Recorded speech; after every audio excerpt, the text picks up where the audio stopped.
अगली सुबह चंदू ने अपनी सुबह की कसरत शुरू की। वह विला के ट्रैक के चारों ओर चक्कर लगाने लगा और दौड़ते हुए बगल में बैठे ओल्ड गांव से बातें करता रहा। आज मैं हमारे नए संगठन को देखने के लिए होप ऑफ लाइट जा रहा हूँ। ओल्ड गांव चंदू के साथ दौड़ा और जब उसने होप ऑफ लाइट शब्द सुने तो उसकी आंखों में उलझन की एक झलक दिखाई दी। होप ऑफ लाइट, युवा गुरु, मुझे याद है कि उस जगह को छोड़ देना चाहिए था, है ना? चंदू ने सिर हिलाया। बिल्कुल, छोड़ दिया जाना अच्छा है। ये हमारे संगठन के गढ़ के रूप में ज्यादा उपयुक्त है। बोलते हुए चंदू को होप ऑफ लाइट का परिचय भी याद आया। मूल रचना में होप ऑफ लाइट यानजिंग समूह द्वारा वित्त पोषित एक जगह थी जिसका दावा था कि यह जरूरतमंद बच्चों को बेहतर जीवन की आशा प्रदान करती है। मूल योजना के अनुसार लगभग 3200 एकड़ में फैले इस क्षेत्र को एक छोटे सूक्ष्म आकार के शहरी आवास क्षेत्र के रूप में विकसित किया जाना था। इसमें स्कूल भवन होंगे जिनमें कक्षाएं, प्रयोगशालाएं, पुस्तकालय, प्रशासनिक कार्यालय, छात्र छात्रावास आदि शामिल होंगे। इसमें लोगों को शिक्षित करने के लिए उच्च श्रेणी के शिक्षक भी होंगे। इसके अलावा एक छोटा मनोरंजन पार्क, रहने की जगह, फूड कोर्ट, शॉपिंग एरिया वगैरह भी होंगे। दुर्भाग्य से स्कूल भवन बनने के बाद ही विकास योजना विफल हो गई क्योंकि यानजिंग समूह ने अपना निवेश वापस ले लिया। आंतरिक सूत्रों के अनुसार ऐसा इसलिए हुआ क्योंकि लॉन्ग ज़ेतियन उस समय यानजिंग समूह का सार्वजनिक चेहरा थे। उनका मानना था कि होप ऑफ लाइट का निर्माण एक घाटे का सौदा था, विशुद्ध रूप से दान का। इसलिए उन्होंने इसे रोक दिया और जमीन को उपनगरीय विला में विकसित करने की योजना बनाई। ये सोचकर चंदू धीरे से हंसा, जो लॉन्ग ज़ेतियन के मूल्यों के बिल्कुल अनुरूप था। बूढ़े गांव ने सिर हिलाया और जिज्ञासावश पूछा, युवा गुरु, जब हम गगनचुंबी इमारत की छत पर थे तो मैं सचमुच कुछ पूछना चाहता था। युवा गुरु, क्या आप सचमुच नाइट किंग बन गए हैं? हमारा संगठन नाइट ऑर्गेनाइजेशन तो नहीं है, है ना? नाइट किंग एक भयानक प्राणी था जो नाइट ऑर्गेनाइजेशन को नियंत्रित करता था। उसकी शक्तिशाली साधना वह नहीं थी जिससे लोग डरते थे। नाइट किंग से भी ज्यादा शक्तिशाली और क्रूर लोग थे, लेकिन किसी को भी ऐसी स्थिति का सामना नहीं करना पड़ा जहां कई ताकतें एक साथ उसे घेर रही हों। नाइट किंग के कई सचमुच भयानक पहलू थे। उनमें से एक थी साधना के लिए दूसरों की आत्मा को अवशोषित करने की उसकी अजीब क्षमता। एक और था उसका नाइट नाम का खंजर। उस समय गू परिवार ने नाइट ऑर्गेनाइजेशन की घेराबंदी में भाग नहीं लिया था, दरअसल किसी पुरानी भावना के कारण। आखिरकार प्रेतशात्र के पिता गू ओल्ड मास्टर उस समय लेन किंग कियू के दादा के साथ बहुत अच्छे संबंध रखते थे। इसीलिए उन्होंने लेन परिवार को तब लात मारने का फैसला नहीं किया जब वह नीचे था और घेराबंदी में शामिल हो गए। लेकिन यह मानना ही होगा कि नाइट ऑर्गेनाइजेशन और नाइट किंग बेहद भयानक अस्तित्व थे। बहरहाल चंदू ने मुंह बनाया, तुम क्या कह रहे हो? मैं नाइट किंग कैसे बन सकता हूँ? ये तो नाइट ऑर्गेनाइजेशन का नाम उधार लेना है। वैसे ओल्ड गांव, तुमने सही कहा, हमारे संगठन का नाम वाकई नाइट ऑर्गेनाइजेशन है। अब से तुम मेरे दाहिने हाथ होगे। क्या तुम अपने लिए कोई शानदार नाम रखना चाहते हो? उद्धरण चिन्ह, जैसे दिल तोड़ने वाला बुजुर्ग या कुछ और? ओल्ड गांव ने अपने उत्साही यंग मास्टर की ओर देखा और यह सोचकर कि यह नाम शायद जीवन भर उनके साथ रहेगा, उन्होंने धीरे से अपना सिर हिलाया। कोई बात नहीं, मैं बाद में खुद ही कोई नाम सोच लूंगा। ठीक है, बस इसके बारे में सोचने के बाद मुझे बताएं। ओल्ड गांव चंदू को देखकर, जो मुस्कुरा रहा था और फिर से आगे भाग रहा था, ओल्ड गांव भी मुस्कुराया। शायद यहां तक कि गू परिवार के मुखिया और मैडम सू को भी इन चीजों के बारे में पता नहीं है। गू परिवार के वफादार रक्षक बहुत खास थे। एक बार किसी को विरासत में मिलने के बाद वे केवल उसी व्यक्ति को पहचानेंगे। दूसरे शब्दों में, जब प्रेतशात ने उन 10 वफादार रक्षकों को चंदू को सौंप दिया तो ये पहले से ही नियत था कि वे 10 वफादार रक्षक केवल चंदू का पालन करेंगे। यहां तक कि गू ओल्ड मास्टर भी उन 10 वफादार रक्षकों को आदेश नहीं दे सकता था। चंदू की पीठ को देखते हुए ओल्ड गांव ने हंसते हुए अपना सिर हिलाया। अब दुनिया फिर से जीवंत होने वाली थी। समय धीरे धीरे बीतता गया। जैसे ही चंदू अपना अभ्यास समाप्त करने वाला था, चंदू चंदू, पीछे से एक हैरान आवाज आई। चंदू ने अपना सिर घुमाया। उसकी आंखों में आश्चर्य का एक संकेत था। उसने यान परिवार की युवा कुमारी यान किंग किंग को देखा, जिसे उसने पाताल लोक के महल के भोज में रुलाया था, और वह हाथ हिलाकर उसके पीछे दौड़ रही थी। मूल कृति में वह जियाउलिन के हरम की सदस्यों में से एक थी और वह एक एम थी। ये सोचकर चंदू ने अपनी गति तेज कर दी और आखिरी बार दौड़ लगाए। यान किंग किंग पहले भी चंदू को ढूंढने गू परिवार गई थी, लेकिन वह उससे कभी नहीं मिली थी। अब सुबह की दौड़ के दौरान उसकी उससे अचानक मुलाकात हो गई। वह पहले तो नमस्ते कहना चाहती थी, लेकिन उसने अचानक गति बढ़ा दी। कमीना, यान किंग किंग ने पैर पटकते हुए अपनी लय बिगाड़ी और उसके पीछे भागी। चंदू, रुको। 10 मिनट से ज्यादा समय बाद चंदू ने अपना अभ्यास पूरा किया और यान किंग किंग हाँफते हुए दूर से दौड़कर आए। तुम, मुझे देखते ही तुम इतनी तेज क्यों भागे? क्या मैं कोई डरावना जीव हूँ? थोड़ी देर होश में आने के बाद यान किंग किंग ने दांत पीसते हुए चंदू की तरफ देखा। चंदू ने मुंह बनाया, गर्दन टेढ़ी की और तिरस्कार से कहा, माफ कीजिए, क्या हम पास हैं? मैं आपका इंतजार क्यों करूं? मेरा दिल तेजी से धड़क रहा है। कितना रोमांचक! ये तिरस्कार का यही भाव है, मेरी चापलूसी करने वालों से बिल्कुल अलग। यार, तुमने मेरा ध्यान खींच लिया है। यान किंग किंग का दिल जोर से धड़क रहा था। वह अंदर ही अंदर बेहद खुश महसूस कर रही थी, जबकि उसके चेहरे पर असंतोष के भाव थे। अरे, क्या हम पहले ही भोज में नहीं मिले थे? गू परिवार और यान परिवार दोनों जियांगहाई के 4 महान परिवारों में से हैं। क्या हमें एक अच्छी अदला बदली नहीं करनी चाहिए? यह महिला आपसे व्यक्तिगत रूप से बात करने आई हैं, क्या आपको तुरंत रुकना नहीं चाहिए? अरे, क्या कर रहे हो चंदू? यान क्विंग किंग के बोलते ही उसने देखा कि चंदू पहले ही मुड़ चुका था और हाथ हिलाकर वहां से चला गया। ठीक है, चुप रहो। अगर अदला बदली करनी ही है तो इसे परिवार की वार्षिक बैठक जैसे किसी औपचारिक अवसर पर ही करते हैं। गलत मत समझिए युवा मिस यान। उसने अपना सिर घुमाया और यान क्विंग किंग को घृणा से देखा। मैं एक शादीशुदा आदमी हूँ, कृपया मुझसे दूरी बनाए रखें। यान क्विंग किंग पहले तो स्तब्ध रह गया, फिर उसके चेहरे पर संतुष्टि के भाव दिखाई दिए। उसने अपना मुंह पोंछा, हे, कितना दबंग, मुझे अच्छा लग रहा है। गू परिवार की वार्षिक बैठक है ना? अच्छा, उसे अपने पिता से कहना चाहिए कि वे गू परिवार के उन व्यापारियों से बात करें और उन्हें चंदू के पक्ष में वोट देने के लिए कहें। और चंदू के पक्ष में? उसने स्वाभाविक रूप से यान किंग किंग के आत्मसंतुष्ट भाव भी देखे और उसके मुंह का कोना फड़क उठा। नहीं, जब से उसने पूर्ण शुद्ध प्रेम शरीर प्राप्त किया है, तब से ऐसा लग रहा था कि उसके आसपास के मूल काम के कई लोग लगातार अजीब होते जा रहे थे। लॉन्ग ज़ेतियान के बारे में सोचना, वांग यूलान के बारे में सोचना, बाई जून के बारे में सोचना, यू शिंगज़ू के बारे में सोचना। चाहे ये चंदू की कल्पना हो या न हो, उसे हमेशा लगता था कि उन सभी के मन में उसके बारे में कुछ अजीब विचार हैं। इस बारे में बात करते हुए क्या यान किंग किंग की हालत भी काफ़ी गंभीर नहीं थी? क्या उसे यान किंग किंग की कहानी जारी रखनी चाहिए? लेकिन जैसे ही यह ख्याल मन में आया, चंदू ने सिर हिला दिया। सुरक्षा की दृष्टि से वह ज़ियाओ लिन को उठने का कोई मौका नहीं दे सकता था। हालांकि ऐसा होने से चंदू को हमेशा बहुत बेचैनी होती थी, हर तरह से बेचैनी। वह कुछ देर चुप रहा, फिर हंसा और सिर हिलाया। हम कुछ भी ज्यादा अजीब नहीं होना चाहिए। यू शिंगजू के घर पर? ज़ियाओज़ू, इन दिनों तुम्हें घर पर आराम से रहना चाहिए। माँ अब काम पर जा रही हैं। तुम्हारा और तुम्हारे पिताजी का दोपहर का भोजन पहले से ही बनकर फ्रिज में है। बस समय आने पर इसे माइक्रोवेव में गर्म कर लेना। अधेड़ उम्र की महिला ने यू शिंगजू से धीरे से कहा। यू शिंगजू ने सिर हिलाया, उसका हाव भाव थोड़ा अस्वाभाविक था और उसका स्वर कुछ डरपोक। ठीक है माँ। हम, अच्छी लड़की। इतना कहकर अधेड़ उम्र की महिला ने दरवाज़ा बंद किया और चली गई। तभी एक आवाज़ आई जिसने यू शिंगजू को कांपने पर मजबूर कर दिया। ठीक है यू शिंगजू, अब समय आ गया है कि हम अपनी साधना शुरू करें। यू शिंगजू ने अकड़कर अपना सिर घुमाया, तभी मेई शियू किसी अनजान मोड़ पर उसके पीछे प्रकट हुई। इतना अचानक? यू शिंगजू ने सोचा कि कुछ मानसिक तैयारी करने के बाद ये शुरू होगा। मेई जू उसे इतना आलसी नहीं देख सकती थी। उसने सिर हिलाया और कहा, यह सही है, समय कम है। क्या आप मार्शल आर्टिस्ट नहीं बनना चाहती? मार्शल आर्टिस्ट बनना? यू शिंगजू ने एक पल के लिए अंदर ही अंदर संघर्ष किया, लेकिन फिर भी सिर हिलाया। तो ठीक है, लेकिन मुझे दोपहर तक वापस आना होगा। मुझे अभी भी अपने पिताजी का ख्याल रखना है।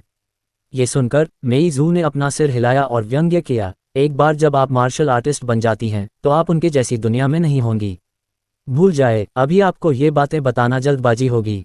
तो चलिए। वह ये समझाने के लिए बहुत आलसी थी कि मार्शल आर्टिस्ट और आम लोगों के बीच कितना बड़ा अंतर था। एक आकस्मिक टिप्पणी के बाद उसने अपनी उंगलियां चटकाईं। कमरे में पतली हवा से एक गहरा काला स्थानिक भंवर प्रकट हुआ। यू शिंगक्स्यू ने एक अचंभे में देखा, कितना जादुई। ये देखकर मेई जू ने भी एक गर्व भरी मुस्कान दी। इस कल्टीवेशन तकनीक को शैडो स्पेस कहा जाता है। ये हमारी विशेष चालों में से एक है। अन्य लोग इसे नहीं सीख सकते, नहीं उन्हें मौका मिलेगा। ठीक है, अब और बात नहीं, मेरे पीछे आओ, मेई जू ने कहा, फिर उसमें प्रवेश किया। हालांकि यू शिंगक्स्यू को अपनी आंखों में खुजली महसूस हुई। उसने थोड़ी घबराहट में स्थानिक भंवर को देखा, निगल लिया और फिर भी उसमें कदम रखा। Dot dot dot dot dot dot dot dot dot dot dot dot प्रकाश की आशा, ये स्थान यान जिंग समूह के निजी संपत्ति क्षेत्र का है। लेकिन अब मोटे तौर पर कहा जाए तो यह चंदू का भी है। एक काले रंग की लग्जरी कार धीरे धीरे एक ठोस धातु के दरवाजे के सामने रुकी। सामने की विंडशील्ड के माध्यम से चंदू ने उस जगह को देखा। पूरा भूमि क्षेत्र ऊंची दीवारों और कांटेदार तारों से घिरा हुआ था। कार अंदर चली गई। चूंकि यह खाली पड़ा था, इसलिए कई अलग अलग क्षेत्र बंजर थे जिन्हें केवल नालीदार लोहे की चादरों से घेरा गया था। इस जगह के अंदर कोई इसे एक बड़े पहाड़ से जुड़ा हुआ देख सकता था, जो यानजिंग समूह का भी था। मूल योजना पहाड़ों में एक ग्रीष्मकालीन रिजॉर्ट बनाने की थी। आगे बढ़ते हुए चंदू ने एक खेल का मैदान और एक रनिंग ट्रैक देखा। खेल के मैदान के पीछे परित्यक्त स्कूल की इमारतें थीं जहां प्लास्टर पहले ही उखड़ चुका था। खेल के मैदान पर कुछ छोटे आंकड़े खेल रहे थे। यहाँ रुको, चंदू बोला। जैसे ही कार लापरवाही से ट्रैक के किनारे रुकी, खेल के मैदान पर फटे कपड़ों में दुबली पतली आकृतियां रुक गईं, फिर डरी हुई आंखों से देखने लगीं। उनमें से एक, केवल एक हाथ वाला एक काले बालों वाला लड़का एक सफ़ेद बालों वाली लड़की के सामने मजबूती से खड़ा था, जिसके पीछे एक टूटे हाथ वाली भालू की गुड़िया थी। उसकी आंखें दृढ़ थीं। इस पल स्विश, कार के बगल में तुरंत 10 आकृतियां दिखाई दीं। दूर से डरते डरते झांक रहे कुछ बच्चों को देखकर उसके होठों पर एक मुस्कान तैराई और उसने धीरे से कहा, मुझे संगठन की वर्तमान स्थिति के बारे में बताओ। बोलते हुए चंदू भी बच्चों की ओर चल पड़ा। दानव पंजा और बाकी लोग चंदू के पीछे पीछे आए और बताया, महाराज, आपने हमें पहले जो यानजिंग समूह के लॉन्ग ज़ैतियान का संपर्क विवरण दिया था, उसके जरिए हमने होप ऑफ लाइट को अपने संगठन का गढ़ मान लिया है। फिलहाल हमें साधना प्रतिभा वाले 5 बच्चे मिले हैं। ये सभी अनाथ हैं जो बाहर भटक रहे हैं। इनमें भाई बहन का एक जोड़ा भी है जिन्हें आपके अधीनस्थ ने मानव तस्करों से बचाया था। क्योंकि वे दुबले पतले और छोटे थे और बहन के बाल अजीब तरह से सफ़ेद थे, इसलिए कोई खरीदार नहीं था। क्रोध में मानव तस्करों ने एक भाई का हाथ तोड़ दिया, जिससे वह बाहर भीख मांगने को मजबूर हो गया। जैसे ही रिपोर्ट समाप्त हुई, चंदू भी 5 बच्चों के सामने पहुंच गया। इस समय 5 बच्चे एक साथ खड़े थे, उनके शरीर बेकाबू होकर कांप रहे थे। वे सभी चंदू से डर गए इस अचानक प्रकट हुए अजनबी से। छोटी सफ़ेद बालों वाली लड़कियों में से एक ने अपने टूटे हुए भाई की कमीज का कोना कसकर पकड़ लिया, उसके पीछे छिप गई, अपना आधा सिर बाहर झांक रही थी, चंदू को ध्यान से देख रही थी। भाई बहनों को देखते ही चंदू की आंखों में एक अजीब सा अर्थ कौंध गया। वह नीचे उखड़ूं बैठ गया, अपने भाव को मिलनसार दिखाने की कोशिश कर रहा था। उसने मुस्कुराते हुए बच्चों से कहा, बच्चों, डरो मत, मैं तुम्हें नुकसान नहीं पहुंचाऊंगा। हो सकता है तुम मुझे नहीं जानते, लेकिन बस इतना जान लो, अब से मैं तुम्हारा अभिभावक हूँ। बच्चे अब भी कुछ बोलने की हिम्मत नहीं कर रहे थे, बस घबराहट से उसे देख रहे थे। ये देखकर चंदू उठ खड़ा हुआ और बूढ़े गांव की ओर देखा। बूढ़े गांव, जाकर वो चीज़ें ले आओ। जी हाँ, युवा स्वामी। एक क्षण में बूढ़े गांव ने कार की डिक्की से गत्ते के डिब्बों का ढेर निकाला। डिब्बों को खोलकर उनमें रखी चीज़ें दिखाई दी, टॉफ़ियाँ, कपड़े, खिलौने।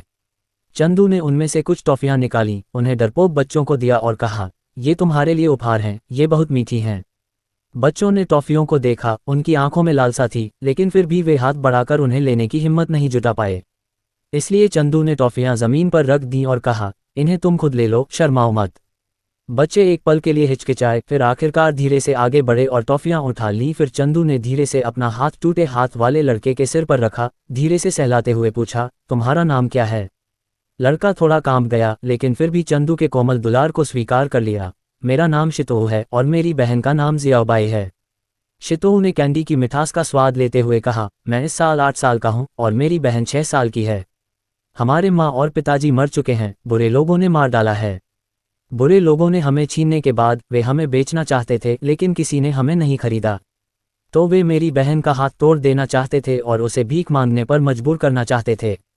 जैसे ही उसने कहा, शितोह की आवाज़ भर्रा गई और आंसू टपक पड़े। इस क्षण जियाबाई ने साहस जुटाया और चंदू को देखा, धीरे से कहा, नहीं, ये सब जियाबाई की गलती है। क्योंकि मैं बदसूरत हूँ, कोई मुझे खरीदना नहीं चाहता था, तो बुरे लोग मेरा हाथ तोड़ना चाहते थे, लेकिन मेरे भाई ने ये कहते हुए मना कर दिया कि वह अकेले ही 2 लोगों के लिए पैसे कमा सकता है। इसीलिए जियाबाई का हाथ नहीं टूटा। बोलते हुए जियाबाई की आंखें लाल हो गईं। बड़े भाई, अब हमारे पास घर नहीं है, क्या आप हमें रख सकते हैं?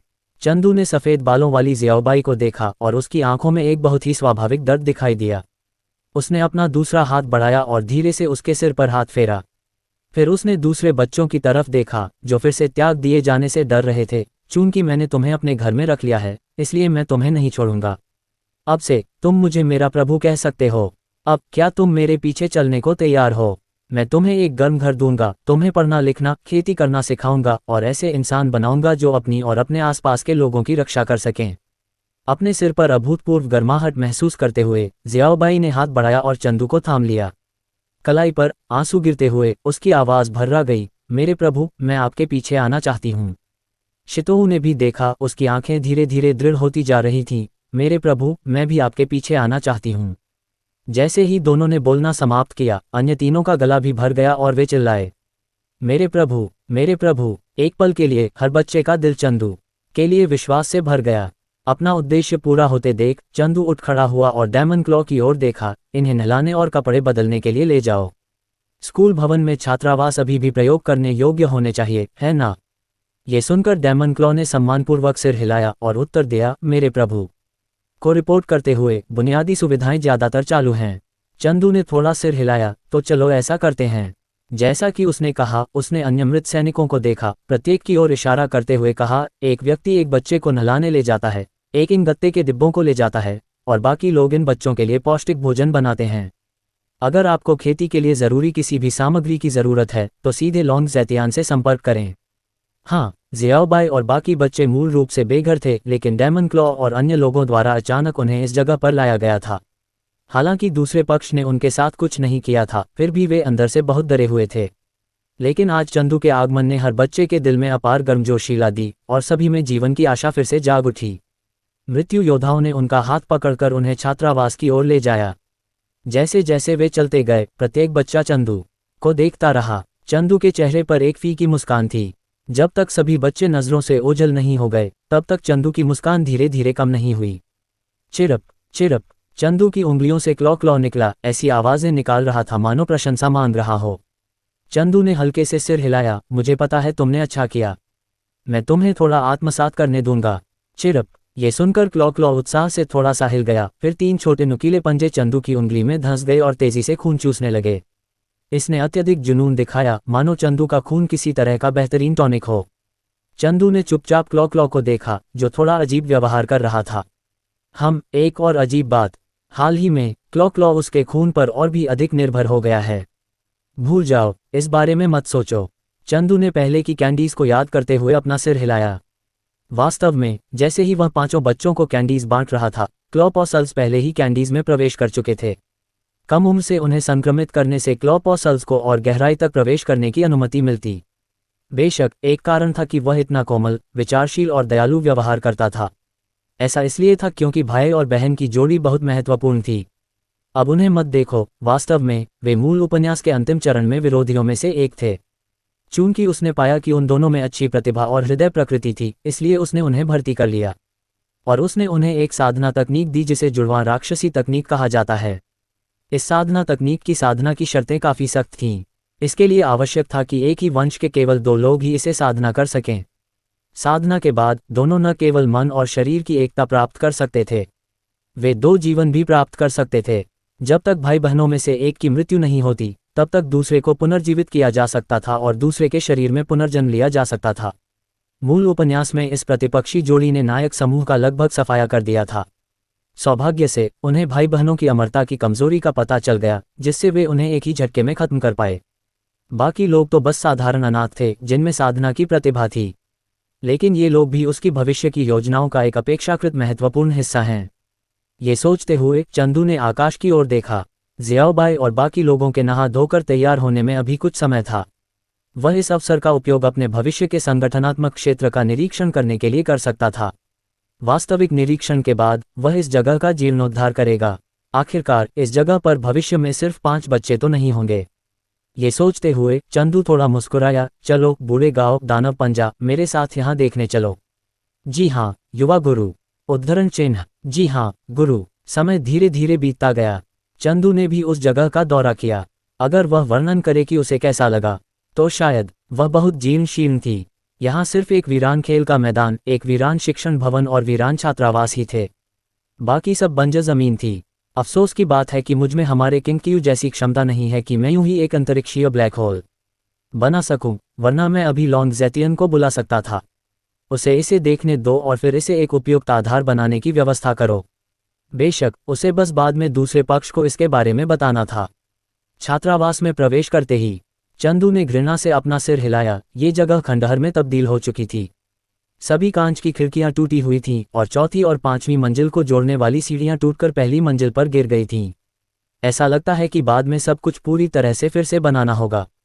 पुनर्निर्माण पूरा होने के बाद उसे सबसे पहले इन बच्चों को ज्ञान सिखाने के लिए शिक्षक ढूंढने होंगे। आखिरकार वह ऐसे मूर्खों का झुंड नहीं चाहता जो सिर्फ लड़ना जानते हों और जिनमें शिष्टाचार की कमी हो उसके अधीन रहे। ये सोचकर चंदू को लगा कि उसके लिए भी कुछ प्रतिभाएं ढूंढना जरूरी है। मार्शल आर्टिस्ट की अपनी अपनी प्रतिभाएं होती हैं, लेकिन आखिरकार वे सभी इंसान हैं और सभी को जीना है, इसलिए कुछ विशेष प्रतिभाएं भी होनी चाहिए जो सभी को अपना जीवन बेहतर बनाने में मदद कर सकें। गू परिवार के लिए इसे ढूंढना मुश्किल नहीं है।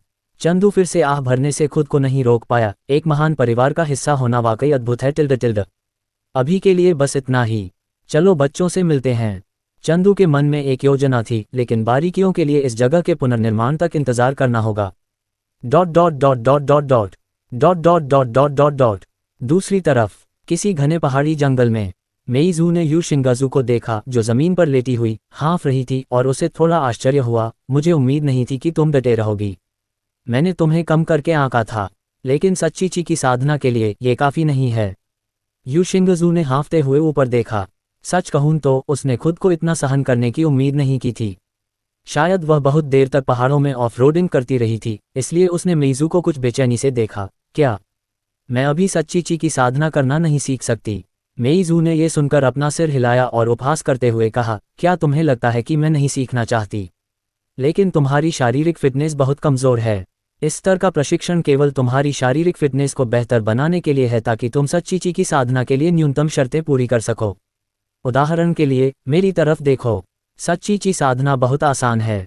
सच्ची ची निकालने के लिए मुझे बस ध्यान केंद्रित करना होगा और साधना तकनीक के साथ सहयोग करना होगा। इस तरह उदाहरण के लिए मेइज़ू के बोलते ही उसने अपना हाथ फैलाया भिनभिनाते हुए।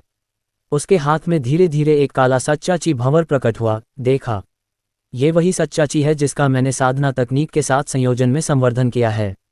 सच्ची ची के कई उपयोग हैं और मैंने तुम्हारे लिए एक उपयुक्त साधना तकनीक भी तैयार की है। एक बार जब तुम्हारी शारीरिक फिटनेस एक निश्चित स्तर पर पहुंच जाती है तो तुम इसे साधना तकनीक के साथ संयोजन में संचालित कर सकते हो। यू शिंगाज़ू को देखते ही उसकी आंखों में खुजली महसूस हुई।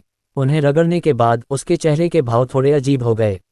मेइज़ू ने यू शिंगाज़ू की असामान्यता पर ध्यान नहीं दिया। इसके बजाय उसने आसमान की ओर देखा और आगे कहा, ठीक है, तुम्हें दोपहर से पहले 10 किलोमीटर और चलना होगा। चिंता मत करो, अगर तुम बेहोश भी हो जाओ तो मैं तुम्हें ठीक कर दूंगी।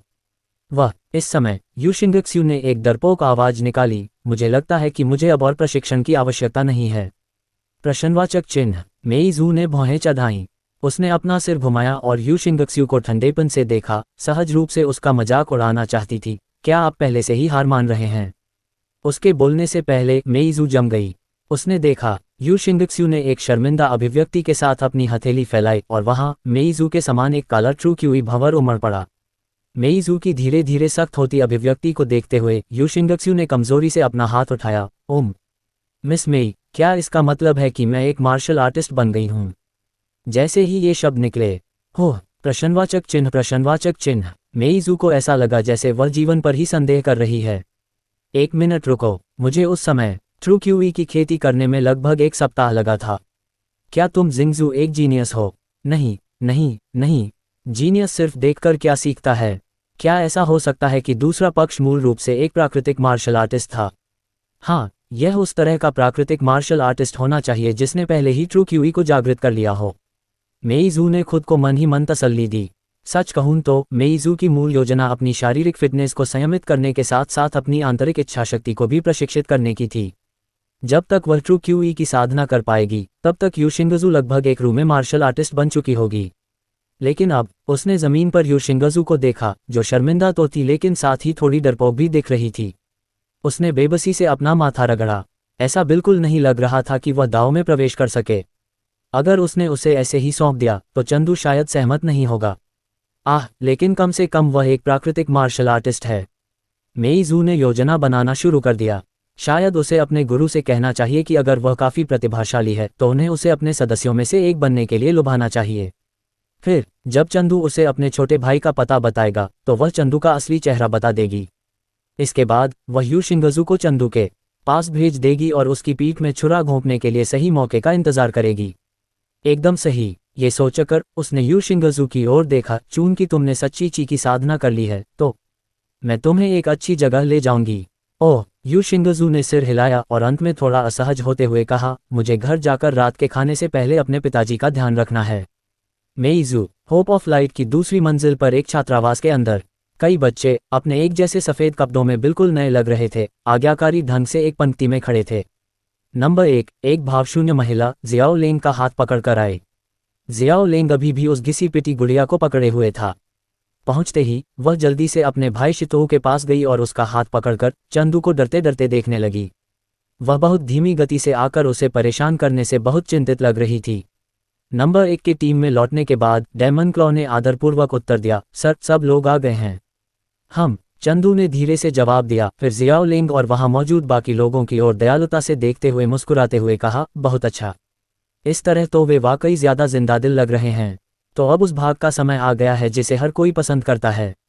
अब आप सभी अपना परिचय दें, अपना नाम, शौक या सपने, कुछ भी जो आप कहना चाहते हैं, शर्माएं नहीं। पहले कौन जाना चाहता है?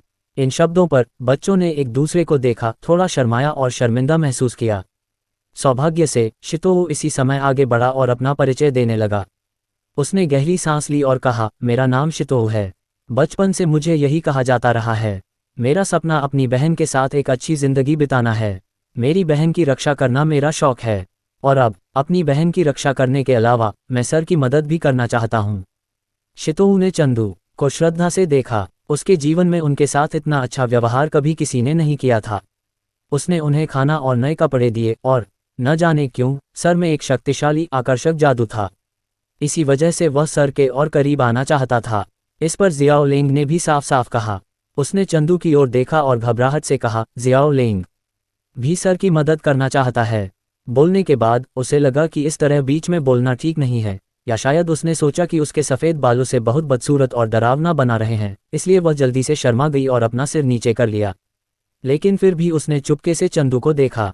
सर, कितना अच्छा लग रहा है। दो नन्हे मुन्नों की बातों के बाद बाकी बच्चों ने भी अपना परिचय देना शुरू कर दिया। एक 7 साल का था जिसका नाम जिंगले था। जब वह 5 साल का था तब उसके माता पिता एक कार दुर्घटना में मर गए थे। उसके परिवार की संपत्ति रिश्तेदारों ने बांट दी थी और तब से वह भटक रहा था। एक 6 साल का था जिसका नाम जिंगशिंग था, जो जियाओ लेंग की ही उम्र का था, और दूसरा 7 साल का था जिसका नाम लिनलिन था। उनकी परिस्थितियां जिंगले जैसी ही थीं। जियाओ लेंग और उसके भाई के लिए उन्हें मानव तस्करों से बचाया गया था और उनके माता पिता का भी निधन हो चुका था। सीधे शब्दों में कहें तो उनकी पृष्ठभूमि बहुत साफ सुथरी थी। कम से कम चंदू को तो लगा कि कोई समस्या नहीं है। वह मुस्कुराया और बोला, ठीक है, तो सब एक दूसरे को जान गए हैं। उसने डेमन क्लॉ और बाकियों की ओर इशारा किया और जियाओ लेंग और बाकियों से कहा, ये बड़े भाई बहन आगे चलकर तुम्हें नया ज्ञान सिखाएंगे। तुम्हें आज्ञाकारी बनना होगा और खूब पढ़ाई करनी होगी, और मैं भी तुमसे मिलने के लिए समय निकालूंगा। मुझे उम्मीद है कि तब मैं तुम्हें एक अलग रूप में देखूंगा। ये सुनकर हालांकि बच्चे चंदू से अलग होने में थोड़ा हिचकिचा रहे थे, फिर भी उन्होंने सिर हिलाया और एक एक करके कहा, ठीक है सर, हम जरूर कड़ी मेहनत करेंगे। जब आप आएंगे तो हम जरूर अलग होंगे।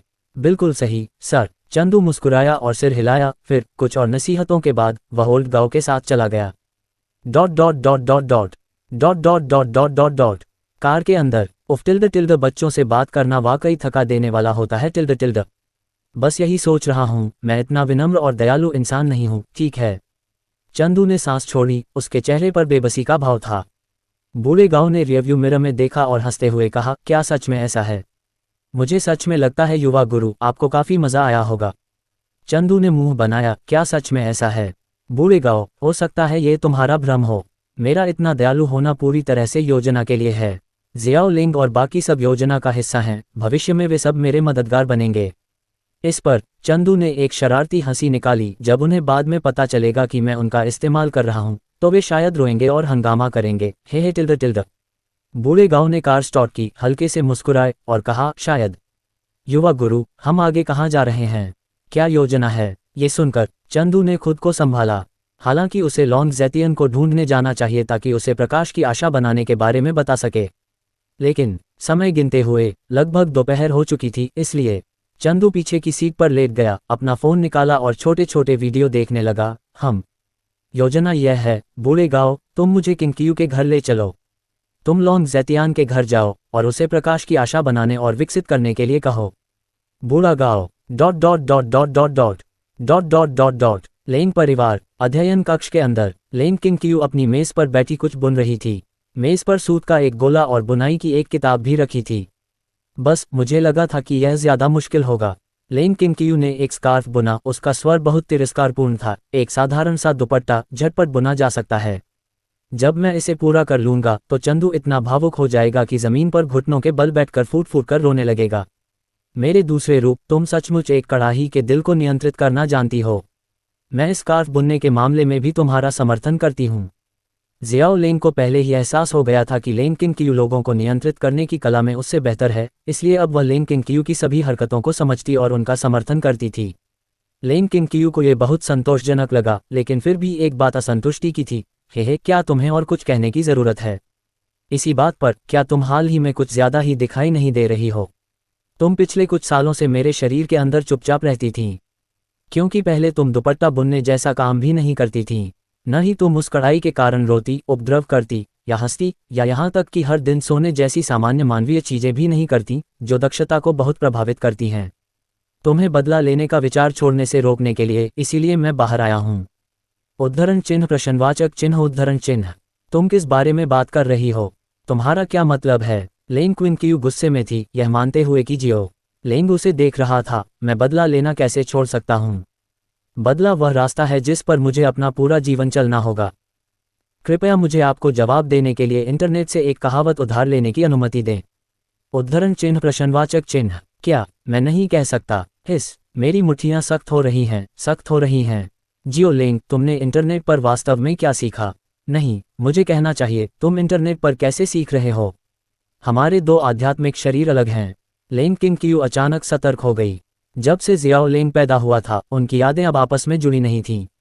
बस उस समय लेंग परिवार के दुखद नरसंहार की यादें ही उनके बीच एक साझा स्मृति थीं। तो जियाओ लेंग के कहने का क्या मतलब था?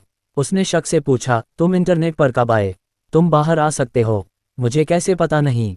मेरा दूसरा रूप, हमारी कड़ाही यहाँ है। जियाओ लेंग ने विषय बदल दिया, और लेन किंग क्यू साफ तौर पर इस बात पर यकीन कर बैठी और तुरंत ड्रैगन की तरह भड़क उठी, यह मेरा कड़ाही है। जियाओ लेंग, चुप रहो। ये कहने के बाद लेन किंग क्यू ने जल्दी से मेज साफ की, सारा धागा छिपाकर रख दिया। वह नहीं चाहती थी कि चंदू को पता चले कि वह असल में उसके लिए दुपट्टा बुन रही है। आखिरकार वह नाइट किंग थी। एक आदमी के लिए दुपट्टा बुनते हुए अगर बात बाहर निकल गई तो उसके माथत उसकी हंसी उड़ाएंगे। उसे क्यों नहीं बताती कि तुम एक स्कार्फ बुन रही हो? क्या यह उसकी अनुकूलता बढ़ाने का एक तरीका नहीं है? अनुकूलता, ये शब्द तुमने कहाँ से सीखे? खैर, बस चुप रहो और देखो। ठीक है, मिल गया। उद्धरण चिन्ह प्रश्नवाचक चिन्ह उद्धरण चिन्ह। उसने जियाओ लेंग के असामान्य व्यवहार को नजरअंदाज कर दिया। लेन किंग क्यू ने जल्दी से अपनी सांसों को नियंत्रित किया, अपनी मेज पर वापस बैठ गई और हमेशा की तरह किताब पढ़ने का नाटक करने लगी। समय धीरे धीरे बीतता गया। लेन किंग क्यू अपनी किताब पर ध्यान केंद्रित नहीं कर पा रही थी और अध्ययन कक्ष के दरवाजे की ओर देखते हुए भौहें चढ़ा रही थी। वह कहाँ है? वह बेचैन होने लगी। हालांकि जियाओ लेंग को हमेशा चंदू के आने का आभास पहले हो जाता था, जिससे वह बहुत परेशान हो जाती थी। उसे मानना पड़ा कि जियाओ लेंग का आभास बिल्कुल सही था। जियाओ लेंग के उसे महसूस करने के कम से कम एक सेकंड बाद उसने चंदू की क्यूई को भी महसूस किया, लेकिन चंदू अभी तक ऊपर क्यों नहीं आया? उसने खुद को इतनी जल्दी तैयार कर लिया था। आधे घंटे बाद भी वह यहाँ क्यों नहीं आया? और जैसे ही वह ये सोच रही थी, चरमराह टिल्ड टिल्ड अध्ययन कक्ष का दरवाजा धीरे से खुला। Jiao king king tilde tilde I L tilde tilde. Chandu फूलों का एक खास गुलदस्ता पकड़े हुए अंदर घुसा। वह लेन किंग क्यू के पास गया और बोला, किंग क्यू टिल्ड, मेरी किंग क्यू टिल्ड, क्या तुम्हें पता है कि मैं तुम्हारे लिए एक सरप्राइज लाया हूँ? ओह, एक सरप्राइज? लेन किंग क्यू का दिल धड़क उठा, लेकिन ऊपर से वह ठंडी और उदासीन रही, चंदू को नजरअंदाज करती रही। वह अपनी किताब ऐसे पढ़ती रही जैसे वहां कोई और हो ही नहीं। शांत रहो, शांत रहो। अगर वह हर बार चंदू के आने पर बहुत उत्सुकता से पेश आती, तो क्या ऐसा नहीं लगता कि वह उसे सचमुच पसंद करती है? अगर चंदू ने सचमुच कुछ नोटिस किया तो वह शर्म से मर जाएगी। लेन किंग क्यू की बनावटी शांति को देखकर चंदू तुरंत समझ गया। दो लोगों के बीच सामंजस्यपूर्ण विकास को बढ़ावा देने के लिए जीवन को कुछ मसालों की जरूरत होती है। वह किंग क्यू का आशय समझ गया। ऐसा इसलिए हुआ होगा क्योंकि आरंभिक अभिवादन बहुत नीरस था। तो चंदू घुटनों के बल बैठ गया और लेन किंग क्यू के सामने फूलों का खास गुलदस्ता थामे बोला, नमस्ते राजकुमारी। अब से तुम्हें खुशहाल जिंदगी जीने के लिए ज्यादा कुछ कहने की जरूरत नहीं पड़ेगी। क्यों? क्योंकि तुम्हारा यान आ गया है। लेन किंग क्यू, जो अपना संयम बनाए रखने की सोच रही थी, तुरंत अपना संयम खो बैठी। उसने अपने चेहरे पर रखे खुशबूदार फूलों को एक तरफ धकेल दिया, फिर झुंझलाकर चंदू का कॉलर पकड़ा और उसे आगे पीछे हिलाया। ये कैसी शर्मनाक, जिंदगी बर्बाद करने वाली पिकअप लाइन है। भले ही तुम मीठी मीठी बातें कह रही हो, पर इतना अजीब मत बनो, ठीक है? राजकुमारी, तुम खूबसूरत हो, कहना तुम्हारा यान आ गया है, कहने से 100 गुना बेहतर होगा, ठीक है? क्या तुम सामान्य बातचीत नहीं कर सकती? लेन किंग क्यों गुस्से से भर गई। बेशक जिस बात ने उसे और भी अधिक क्रोधित कर दिया वह थी चंदू के कुत्ते के मुंह से निकली इतनी घटिया पिकअप लाइन के बावजूद उसने वास्तव में अभी भी अपने दिल की धड़कन महसूस की। धिक्कार है, वह ऐसी क्यों हो गई थी? ये सब चंदू की वजह से था। ये सब इसलिए था क्योंकि इस बुरे आदमी ने उसे ऐसा बना दिया था।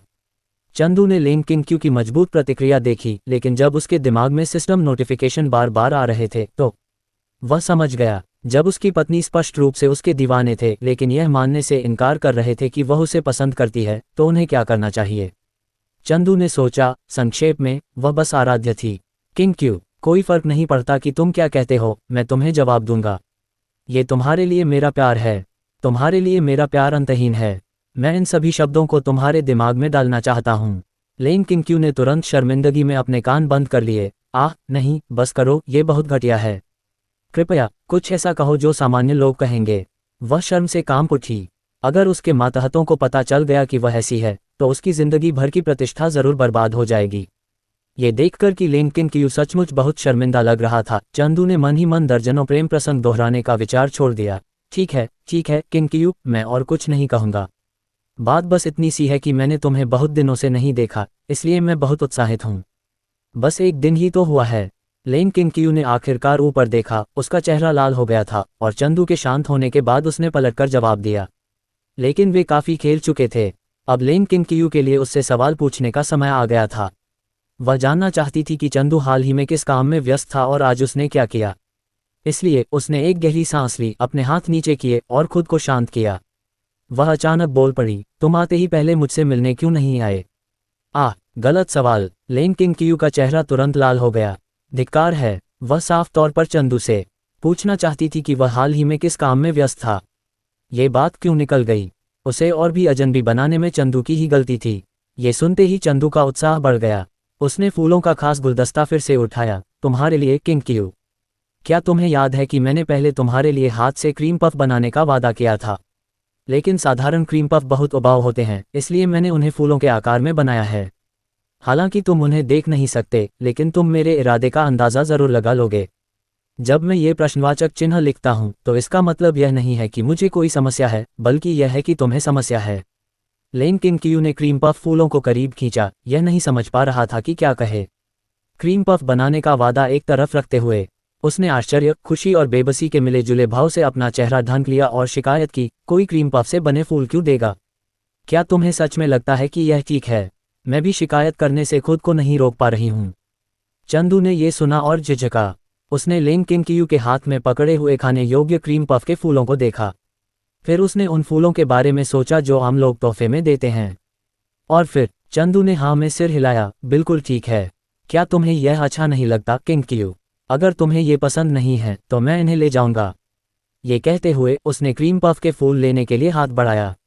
लेन किंग क्यू कुछ कहना चाहती थी, लेकिन जैसे ही उसने चंदू का सवाल सुना, पहले तो उसके चेहरे पर एक अजीब सा भाव आया, फिर उसने घबराहट में क्रीम पफ के फूलों को कसकर गले लगा लिया। रुको, किसने कहा कि मुझे ये पसंद नहीं है? उनसे आती मीठी खुशबू को महसूस करते हुए उसने निगलते हुए धीरे से कहा, बस मुझे भी ऐसा ही कुछ चाहिए। क्या तुम्हारी आवाज़ इतनी धीमी है कि मैं सुन नहीं पा रहा टिल्डा। चंदू जवाब देने के लिए जोर देते हुए उसके करीब झुका। दरअसल लेन किंग क्यू को उसके कहते ही पछतावा हुआ। उसका चेहरा अब शर्मिंदगी से लाल हो गया था। धिक्कार है, वो क्या कह रही थी? उस कमबख्त आदमी ने तो साफ सुन लिया, वो जानबूझकर ऐसा कर रहा होगा। लेकिन उसकी नाक की नोक से आती मनमोहक खुशबू को महसूस करते हुए लेन किंग क्यू समझ गई कि ये चंदू के हाथों से बने क्रीम पफ थे। ये बाहर से खरीदे गए पफ्स के स्तर के बिल्कुल नहीं थे। कोई कह सकता है कि ये क्रीम पफ्स का दिव्य दर्जा था, जिसे आमतौर पर पफ गॉड कहा जाता है। नहीं, ये तुलना बहुत अजीब है। संक्षेप में, मुझे ये पसंद हैं, मुझे क्रीम पफ सबसे ज्यादा पसंद हैं। क्या तुम संतुष्ट हो? लेन किंग क्यू शर्मिंदगी से चीखी, फिर एक क्रीम पफ उठाकर मुंह में ठूंस लिया। उसे इस बात की बिल्कुल परवाह नहीं थी कि चंदू बाद में उसे कैसे चिढ़ाएगा या मजाक उड़ाएगा। वह तो वैसे भी पहले खाने वाली थी। पल भर में चंदू के दिव्य रैंक पाक कला कौशल से बने दिव्य रैंक क्रीम पफ का मीठा और लजीज स्वाद लेन किंगकियू के मुंह में खिल उठा। उसका दिमाग तुरंत चंदू के क्रीम पफ के आकार में बदल गया। लेन किंगकियू के चेहरे पर तुरंत एक आनंदमय भाव आ गया और उसने चुपचाप और आनंदपूर्वक क्रीम पफ खा लिए। 1, 2, 3 चंदू लेन किंगकियू के पास बैठ गया और उसे धीरे से देख रहा था। सच में जब किंगकियू अपनी पसंदीदा मिठाई खाती तो वह एक छोटी सी बिल्ली में बदल जाती। शायद इसलिए कि किंगकियू का ये रूप बहुत प्यारा था, इसलिए चंदू खुद को रोक नहीं पाया और लेन किंगकियू के सिर पर प्यार से हाथ फेरते हुए धीरे से बोला, किंगकियू, मैं तुमसे सच्चा प्यार करता हूँ। ये शब्द कहते ही कमरे में एक पल के लिए सन्नाटा छा गया। लेन किंगकियू की पलकें हल्की सी कांप उठीं। उसने धीरे से क्रीम पफ का आखिरी निवाला निगला, लाल चेहरे के साथ अपना सिर नीचे किया और कुछ सेकंड बाद एक लगभग सुनाई न देने वाली शर्मीली आवाज निकाली। दोपहर शांत और गर्म थी। सूरज की रोशनी अंदर आ रही थी, धब्बेदार खिड़की के फ्रेम से होकर उन दोनों पर बिखर रही थी, मानो उन्हें सुनहरे घूंघट में लपेट रही हो। उनकी आकृतियां प्रकाश और छाया में गुंथी हुई, किसी स्वप्निल चित्र की तरह मनमोहक। उस क्षण ऐसा लगा जैसे समय रुक गया हो, पूरी दुनिया घूमना बंद हो गई हो, केवल उनकी धड़कनें और सांसें आपस में गुंथकर सबसे सुंदर धुन बजा रही हों। जियांगहाई हाई स्कूल। आमतौर पर शोरगुल से भरी रहने वाली कक्षा अब आश्चर्यजनक रूप से शांत थी। सब फुसफुसा रहे थे, धीरे से किसी ऐसे व्यक्ति के बारे में चर्चा कर रहे थे जो बहुत समय से गायब था। डेंग फैंग, जिसे कभी दुनिया भर में अपनी पढ़ाई के अलावा किसी काम का नहीं माना जाता था, असल में वापस आ गया था और उसका रूप और स्वभाव पहले से कहीं ज्यादा बदल गया था। अरे सब लोग, डेंग फैंग को देखो, क्या तुम्हें नहीं लगता कि उसका शरीर और भी मजबूत हो गया है? छुट्टी लेने से इतना बड़ा बदलाव कैसे आ सकता है? और क्या तुम्हें नहीं लगता कि वह ज्यादा सुंदर हो गया है? वह इतना ज्यादा खुशमिजाज हो गया है।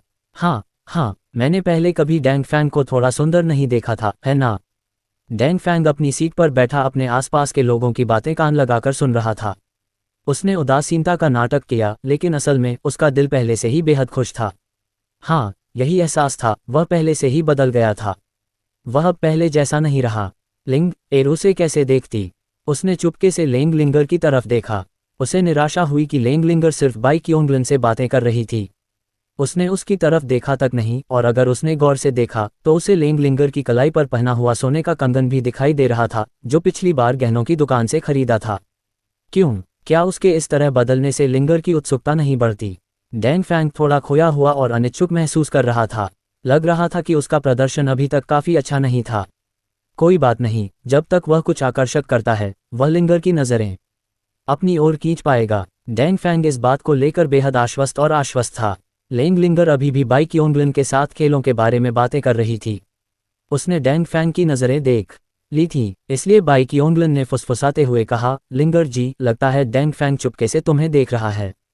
लेंग लिंगर उत्साह से बात कर रही थी और यह सुनकर वह थोड़ा रुकी। डेंग फैंग, ओह, वह कौन है?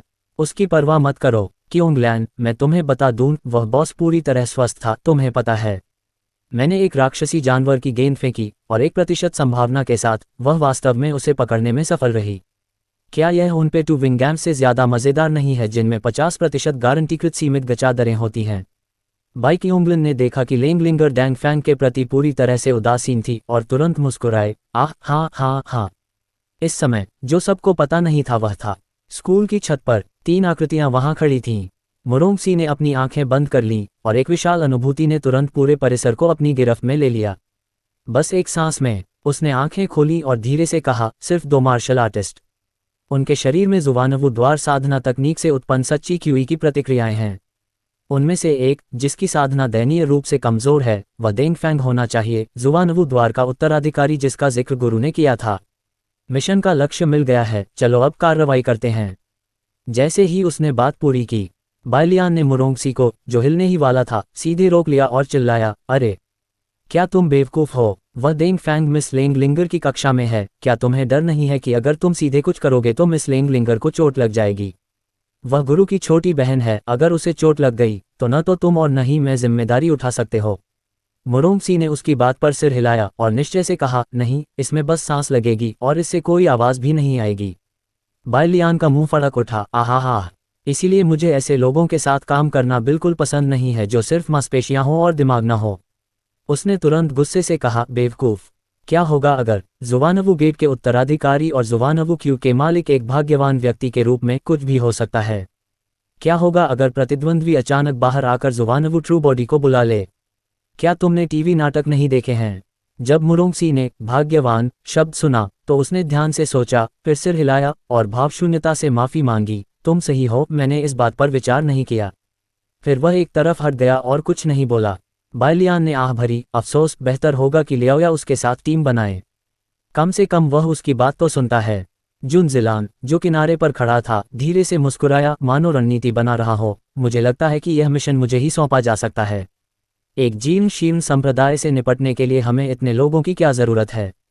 कैंपस में काम करना सुविधाजनक नहीं है, इसलिए मैं स्कूल के बाद तक इंतजार करूंगा। हे, उसने अपनी साधना तकनीक का इस्तेमाल करके एक स्वप्न तितली को बुलाया था ताकि जुवानवु द्वार के अवशेषों के छिपे होने का पता लगाया जा सके। एक बूढ़ा संप्रदाय गुरु जिसकी साधना जनजात शिखर तक पहुंच गई थी, एक जनजात मध्य चरण में, और एक उत्तराधिकारी जिसने अभी अभी दूसरे दर्जे के मार्शल आर्टिस्ट क्षेत्र में कदम रखा था। वह अकेला ही उनसे निपटने के लिए पर्याप्त होगा। जुवानवु के सच्चे शरीर को बुलाने और बाहर निकलने के बारे में। हे, क्या मजाक है? क्या तुम्हें लगता है कि यह कोई अनोखी दुनिया है और डेंग फैंग किसी तरह का नायक है? ऐसी काल्पनिक बातें मत करो। जब लड़ाई सुलझ जाएगी तो वह श्रेय लेने गुरु के पास जाएगा। हे, बायलियान को जुनजिलान की मंशा समझ आ गई थी, इसलिए उसने चेतावनी दी, नारी पुरुष, मैं तुम्हें सलाह देती हूँ कि जुवानवु द्वार से निपटने के लिए हमसे आगे निकलने के बारे में मत सोचो। यह मत भूलो कि मास्टर ने तुम्हें मिस लेंगलिंगर की रक्षा करने का मिशन दिया है। अगर मिस लेंगलिंगर मुसीबत में पड़ गईं, तो क्या तुम्हें लगता है कि मास्टर तुम्हें छोड़ देंगे? ये शब्द निकलते ही जुनजिलान के चेहरे पर थोड़ी कठोरता आ गई। उसने अजीब तरह से अपना तहदार पंखा खोला। उसने अपने हिलते हुए मुंह को, जो गुरु के क्रोधित दृश्य के विचार से डर के मारे फड़क रहा था, ढक लिया। हाँ, छोटी बायलियान को बस ऐसी बातें कहना पसंद है जो एकता के लिए अनुकूल नहीं है। बेशक मैं मिस लेंगलिंगर की सुरक्षा को प्राथमिकता देती हूँ टिल्ड। बायलियान ने मुंह बनाया। उसके और गुरु के अलावा ऐसा लग रहा था कि नाइट ऑर्गेनाइजेशन में एक भी सामान्य व्यक्ति नहीं था। यह महसूस करते हुए कि वह बहुत शर्मिंदा हो रहा है, जुनजिलान ने फिर जोर देकर कहा, तो फिर आप क्या कहते हैं कि हमें क्या करना चाहिए? ये सुनकर बायलियान, जिसने पहले ही सब कुछ सोच लिया था, धीरे से मुस्कुराई। मेरा तरीका बहुत आसान है टिल्ड। वैसे भी इस दुनिया में कोई भी आदमी मेरे आकर्षण का विरोध नहीं कर सकता। तो उसने अपने लहराते सफ़ेद बालों को ब्रश किया और गर्व से धीरे से कहा, यह मिशन इस यंग मिस द्वारा ही संभाला जाएगा। आज स्कूल खत्म होने पर मैं डेंग फैंग नाम के उस उत्तराधिकारी के पास जाऊंगा और उसके मुंह से जुवानवु गेट के बारे में कुछ जानकारी लूंगा। जैसे ही मुझे बाकी बचे हुए लोगों का पता चलेगा, मैं तुरंत उनका सफाया कर दूंगा। जब मैं जुवानवु गेट की अकेले देखभाल करूंगा तो मास्टर जरूर मेरी खूब तारीफ करेंगे। जुवानवु ट्रू बॉडी को बुलाने और बाहर निकलने की बात। हाँ, एक मामूली सेवक में इतनी ताकत कैसे हो सकती है? बेशक मैंने ये सब जानबूझकर मुरोंगसी और उन्हें डराने के लिए रचा था टिल्ड। उस समय मुझे विश्वास है कि मास्टर मेरी हर इच्छा मानेंगे। मुरोंगसी और जुनजिलान ने उसकी बातों पर एक दूसरे की नजरें घुमाईं।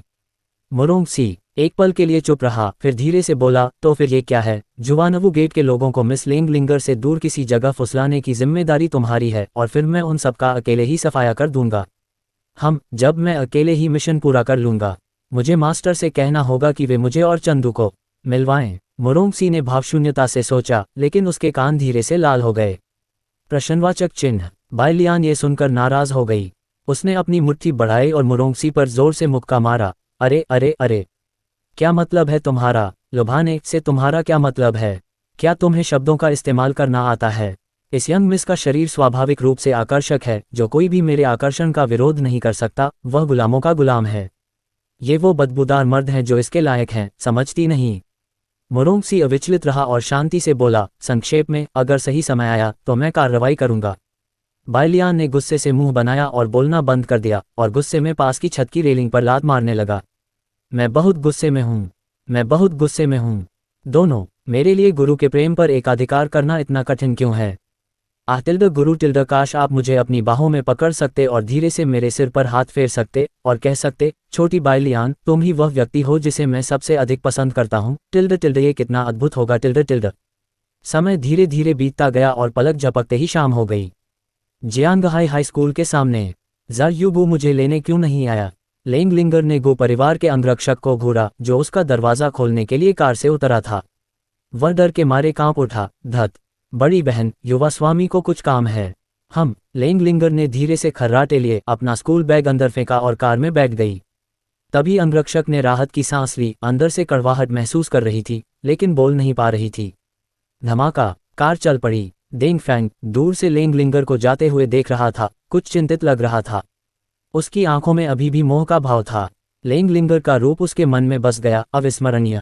लिंगर, तुम मेरा वीर पक्ष जरूर देखोगे। और तभी, आह, बिगड़ल बदमाश, मेरी मदद करो, एक धीमी प्यारी चीख निकली। डेंगफैंग चौंका, फिर आवाज की दिशा में देखा। एक नजर पड़ते ही उसका खून खौल उठा। उसने देखा, जेके वर्दी पहने एक सफेद बालों वाली लड़की को अपराधियों के एक समूह ने घेर लिया था, जबकि उनके आसपास के सभी लोग इसे अनदेखा कर रहे थे। सफेद बालों वाली जेके लड़की दीवार से दयनीय रूप से दबी हुई थी, अनजाने में ही डेंगफैंग की ओर एक भयभीत, विनती भरी नजर से देख रही थी। इस दृश्य ने डेंगफैंग के दिल को झकझोर दिया। क्या वह इसे बर्दाश्त कर सकता था? बिल्कुल नहीं। छोड़ दो उस लड़की को। डेंगफैंग दहाड़ा और दौड़कर वहां पहुंचा। कुछ मिनट बाद अपराधी दया की भीख मांगने लगे और एक एक करके भाग गए। जेके वर्दी वाली लड़की लियानलियन तुरंत डेंगफैंग की बाहों में गिर पड़ी। वाह टिल्ड टिल्ड, बड़े भाई, मैं बहुत डरी हुई हूँ टिल्ड टिल्ड। उसने ऊपर देखा, एक नाजुक, डरपोक और कृतज्ञता भरी अभिव्यक्ति प्रकट करते हुए। शुक्र है आप यहाँ थे, वरना लियानलियन खतरे में पड़ जाती। शुक्रिया बड़े भाई। भिन भिनाना, सहज आकर्षण शरीर, सक्रिय। एक पल में डेंगफैंग का दिल कांप उठा। लियानलियन को देखते हुए उन्हें किसी कारण से उसकी रक्षा करने की तीव्र इच्छा महसूस हुई। ये देखकर लियानलियन के होंठ हल्की मुस्कान में बदल गए। मैं आपको कैसे नियंत्रित नहीं कर पा रहा था, लेकिन जैसा कि जुवानवु क्यूई के साथ एक भाग्यशाली व्यक्ति से उम्मीद की जाती है, आपका प्रतिरोध वास्तव में मजबूत है। लेकिन ये कोई बड़ी समस्या नहीं है। अब मुझे बस धीरे धीरे पता लगाने की जरूरत है कि जुवानवु गेट के अवशेष कहाँ हैं। फिर वह अपना ऑपरेशन शुरू कर सकती है। मास्टर टिल्ड टिल्ड, जब समय आए तो कृपया मेरे सिर को धीरे से थपथपाना और लियानलियन की प्रशंसा करना सुनिश्चित करें tilde tilde. Dot dot dot dot dot dot dot dot dot. Leng परिवार अध्ययन कक्ष में दोनों, जो किसी तरह फिर से सोफे पर समाप्त हो गए थे, ने अपना आपसी रिचार्जिंग सत्र समाप्त किया। लेंग क्विन क्यू चंदू में लेटा हुआ था। स्नेहपूर्ण अंतरंगता के एक दौर के बाद लेंग किंग क्यू को आखिरकार जरूरी काम याद आ गया। उसने पूछा, चंदू, क्या कल तुम्हारे गो परिवार में कई मार्शल आर्टिस्ट आए थे? उसे पता नहीं क्यों, लेकिन पेट भरने और संतुष्ट होने के बाद लेंग किंग क्यू को लगा कि उसका दिल अविश्वसनीय रूप से शांत हो गया है। ऐसा लग रहा था जैसे वह किसी ऋषि अवस्था में पहुंच गई हो। और चंदू की बाहों में झुककर उसे पहले से कहीं ज्यादा सुरक्षा का एहसास हुआ। चंदू ने लेंग किंग क्यू को थाम लिया, उसके शरीर की कोमलता को धीरे से महसूस किया और जवाब में सिर हिलाया। हाँ किंग क्यू, तुम्हें पता है। जब चंदू ने ये कहा तो उसने अपना आलिंगन थोड़ा और कड़ा कर लिया। शांगुआन म्याओइन ने किंग क्यू को उस रात के बारे में जरूर बताया होगा। ये सुनकर लेंग किंग क्यू का दिल कुछ खामोश हो गया। उसके हाथ कसकर भींच लिए थे और उसके स्वर में थोड़ी जटिलता थी। हाँ, हालांकि लेंग परिवार का पतन हो गया है, फिर भी एक दुबला ऊंट घोड़े से बड़ा होता है। हमारे लेंग परिवार में अभी भी कुछ मार्शल आर्टिस्ट बचे हैं और हम ये भी जानते हैं कि रात्रि संगठन वाला पुराना संगठन जियांगहाई में फिर से प्रकट हो गया है। थोड़ा सा विचार ही काफी है ये जानने के लिए कि ये ताकतें सबसे पहले तुम्हारे गो परिवार में आएंगी, जो जियांगहाई की सबसे बड़ी शक्ति है। इस पर लेंग किंग क्यू ने कुछ अस्वाभाविक रूप से पूछा, चंदू, क्या मैं तुम्हारे लिए मुश्किलें खड़ी कर दूंगा? आखिरकार पहले बोलते हुए लेंग किंग क्यू की आवाज कांप उठी और उसके हाथ भी कसकर भींच लिए। अगर चंदू को पता चल जाए कि वह असल में रात्रि राजा है तो क्या होगा? चंदू सहज ही लेंग किंग क्यू का आशय समझ गया। उसने मन ही मन धीरे से आह भरी। फिर उसने बिना किसी हिचकिचाहट के कहा, किंग क्यू, अतीत की बात मत करो। क्या अब हम ठीक नहीं हैं? बस बहुत हो गया। ये सुनकर लेंग किंग क्यू का शुरुआती बेचैन दिल धीरे धीरे शांत हो गया। उसे अपार संतुष्टि का एहसास हुआ। हालांकि लेंग किंग क्यू के कुछ और कहने से पहले ही और भी। चंदू ने गहरी सांस ली। उसका स्वर अविश्वसनीय रूप से गंभीर था। अगर नाइट ऑर्गेनाइजेशन का आपसे कोई रिश्ता भी है तो क्या? अगर मैं उसकी बात पूरी होने से पहले ही उसकी बात रुक गई। रुको, अब और मत कहो। लेंग किंग क्यू ने जल्दी और बेचैनी से चंदू का मुंह ढक दिया, उसे आगे बोलने से रोक दिया। उसे डर था कि अगर चंदू ने सच में ऐसा कहा तो वह उसे सब कुछ बताने से खुद को नहीं रोक पाएगी। ऐसा करने से चंदू खतरे में पड़ जाएगा। उसके चेहरे के भाव अविश्वसनीय रूप से जटिल हो गए। उसने अपनी आंखें खोलीं, जिन्हें उसने जानबूझकर चंदू के सामने धुंधला कर रखा था। उसके होठों पर एक हल्की सी मुस्कान थी, बस बहुत हो गया। मुझ पर भरोसा करने के लिए शुक्रिया चंदू। चंदू, माफ कर दो, मैं सचमुच नहीं चाहती कि तुम्हें नाइट ऑर्गेनाइजेशन के बारे में पता चले और मैं नहीं चाहती कि तुम इस खतरे में पड़ो। मेरे बहुत सारे दुश्मन हैं और भविष्य में मुझे जो रास्ता अपनाना है वह निश्चित रूप से कांटों भरा होगा। इसके अलावा लेन किंगकियू के दिल में एक सिहरन दौड़ गई। जियांगहाई में एक नकली नाइट ऑर्गेनाइजेशन भी आ गया था। एक बार जब वह पर्याप्त ताकत जमा कर लेगी तो इस नकली अस्तित्व को भी खत्म करना होगा। चंदू के चेहरे के भाव भी धीरे धीरे जटिल होते गए। उसने कुछ नहीं कहा, बस हाथ बढ़ाकर लेन किंगकियू को कसकर गले लगा लिया। वह लेन किंगकियू को समझता था और वह उसके विचारों और चिंताओं को जानता था। सबसे अधिक संभावना है वह उसके खतरे में पड़ने से डरती थी। मुझे माफ कर दो किंगकियू, मैं तुम्हें फिर से धूप में आत्मविश्वास से खड़ा कर दूंगा, चाहे किसी भी तरह से जरूरी हो। मैं तुम्हें नाइट ऑर्गेनाइजेशन से पूरी तरह से असंबद्ध कर दूंगा। Dot dot dot dot dot dot dot dot dot dot dot dot dot Leng परिवार से निकलते हुए बूढ़ा गांव पहले से ही दरवाजे पर इंतजार कर रहा था। चंदू के कार में बैठने के बाद बूढ़े गांव ने कहा, युवा गुरु, आपने जो मामला तय किया था वह लॉन्ग ज़ैतियन को सौंप दिया गया है। वह गारंटी देता है कि होप ऑफ लाइट का साल के अंत से पहले पूरी तरह से जीर्णोद्धार कर दिया जाएगा। चंदू ने शांति से सिर हिलाया और कहा, हम। बहुत अच्छा। जैसे ही उसने कहा उसकी आंखों में हत्या के इरादे की एक झलक दिखाई दी। पता लगाओ कि तियानमो संप्रदाय के लोग कहाँ हैं और वे सभी ताकतें जो उस दिंगो परिवार में आई थीं। बूढ़े गांव की आंखें शब्दों पर थोड़ी चौड़ी हो गईं, लेकिन अंततः वह मंद मुस्कान के साथ बोला, समझ गया युवा गुरु। कार चल पड़ी। चंदू ने उस रात की स्थिति को याद करते हुए अपनी आंखें बंद कर लीं। अगर उसका अनुमान सही था, ये संप्रदाय और परिवार उन सभी ताकतों का हिस्सा थे जिन्होंने उस समय लेंग परिवार को घेर रखा था। उसने उम्मीद नहीं की थी। ये तो बस एक छोटी सी झलक थी। किंगकियू को इतने सारे दुश्मनों का सामना करना पड़ा, कोई भी उस भारी दबाव की कल्पना कर सकता था। ये सचमुच एक ऐसी लड़ाई थी जो बिना काला हुए नहीं लड़ी जा सकती थी। चंदू ने मन ही मन आह भरी, लेकिन ठीक इसी वजह से उसे इसमें शामिल होना ही था। किंगकियू का काला होना नामुमकिन था। इसके अलावा वह किंगकियू को मूल कहानी की तरह काला करने के लिए किसे ढूंढेगा? एक ही रास्ता था, है ना? लेंग लिंग, एर की बलि, बिल्कुल असली कहानी की तरह। क्या मजाक है चंदू? ऐसा करने के लिए वह खुद को माफ नहीं कर पा रहा था। किंगकियू अब बिल्कुल ठीक थी और वह नहीं चाहता था कि लेंग किंगकियू का चेहरा काला पड़ जाए। एक और नाइट ऑर्गेनाइजेशन का निर्माण एक निश्चित निष्कर्ष था, उसे इस काम में तेजी लानी थी। और हाँ, योजना का एक और भी अहम हिस्सा था। चंदू ने अपने विचार साफ किए, आंखें खोली और उनमें एक रहस्यमयी चमक दिखाई दी। पीच ब्लॉसम एसोसिएशन जाने का समय आ गया था। उनकी पीच ब्लॉसम सीक्रेट तकनीक योजना का एक अनिवार्य हिस्सा थी। यह उसके लिए मूल कहानी से लेंग किंगकियू के अधीनस्थों को भर्ती करने में बहुत मददगार साबित होगी। Dot dot dot dot dot dot dot dot dot dot Chandu के जाने के कुछ ही देर बाद लेंग परिवार के अध्ययन में लेंग किंगकियू को मेइजू का एक संदेश मिला।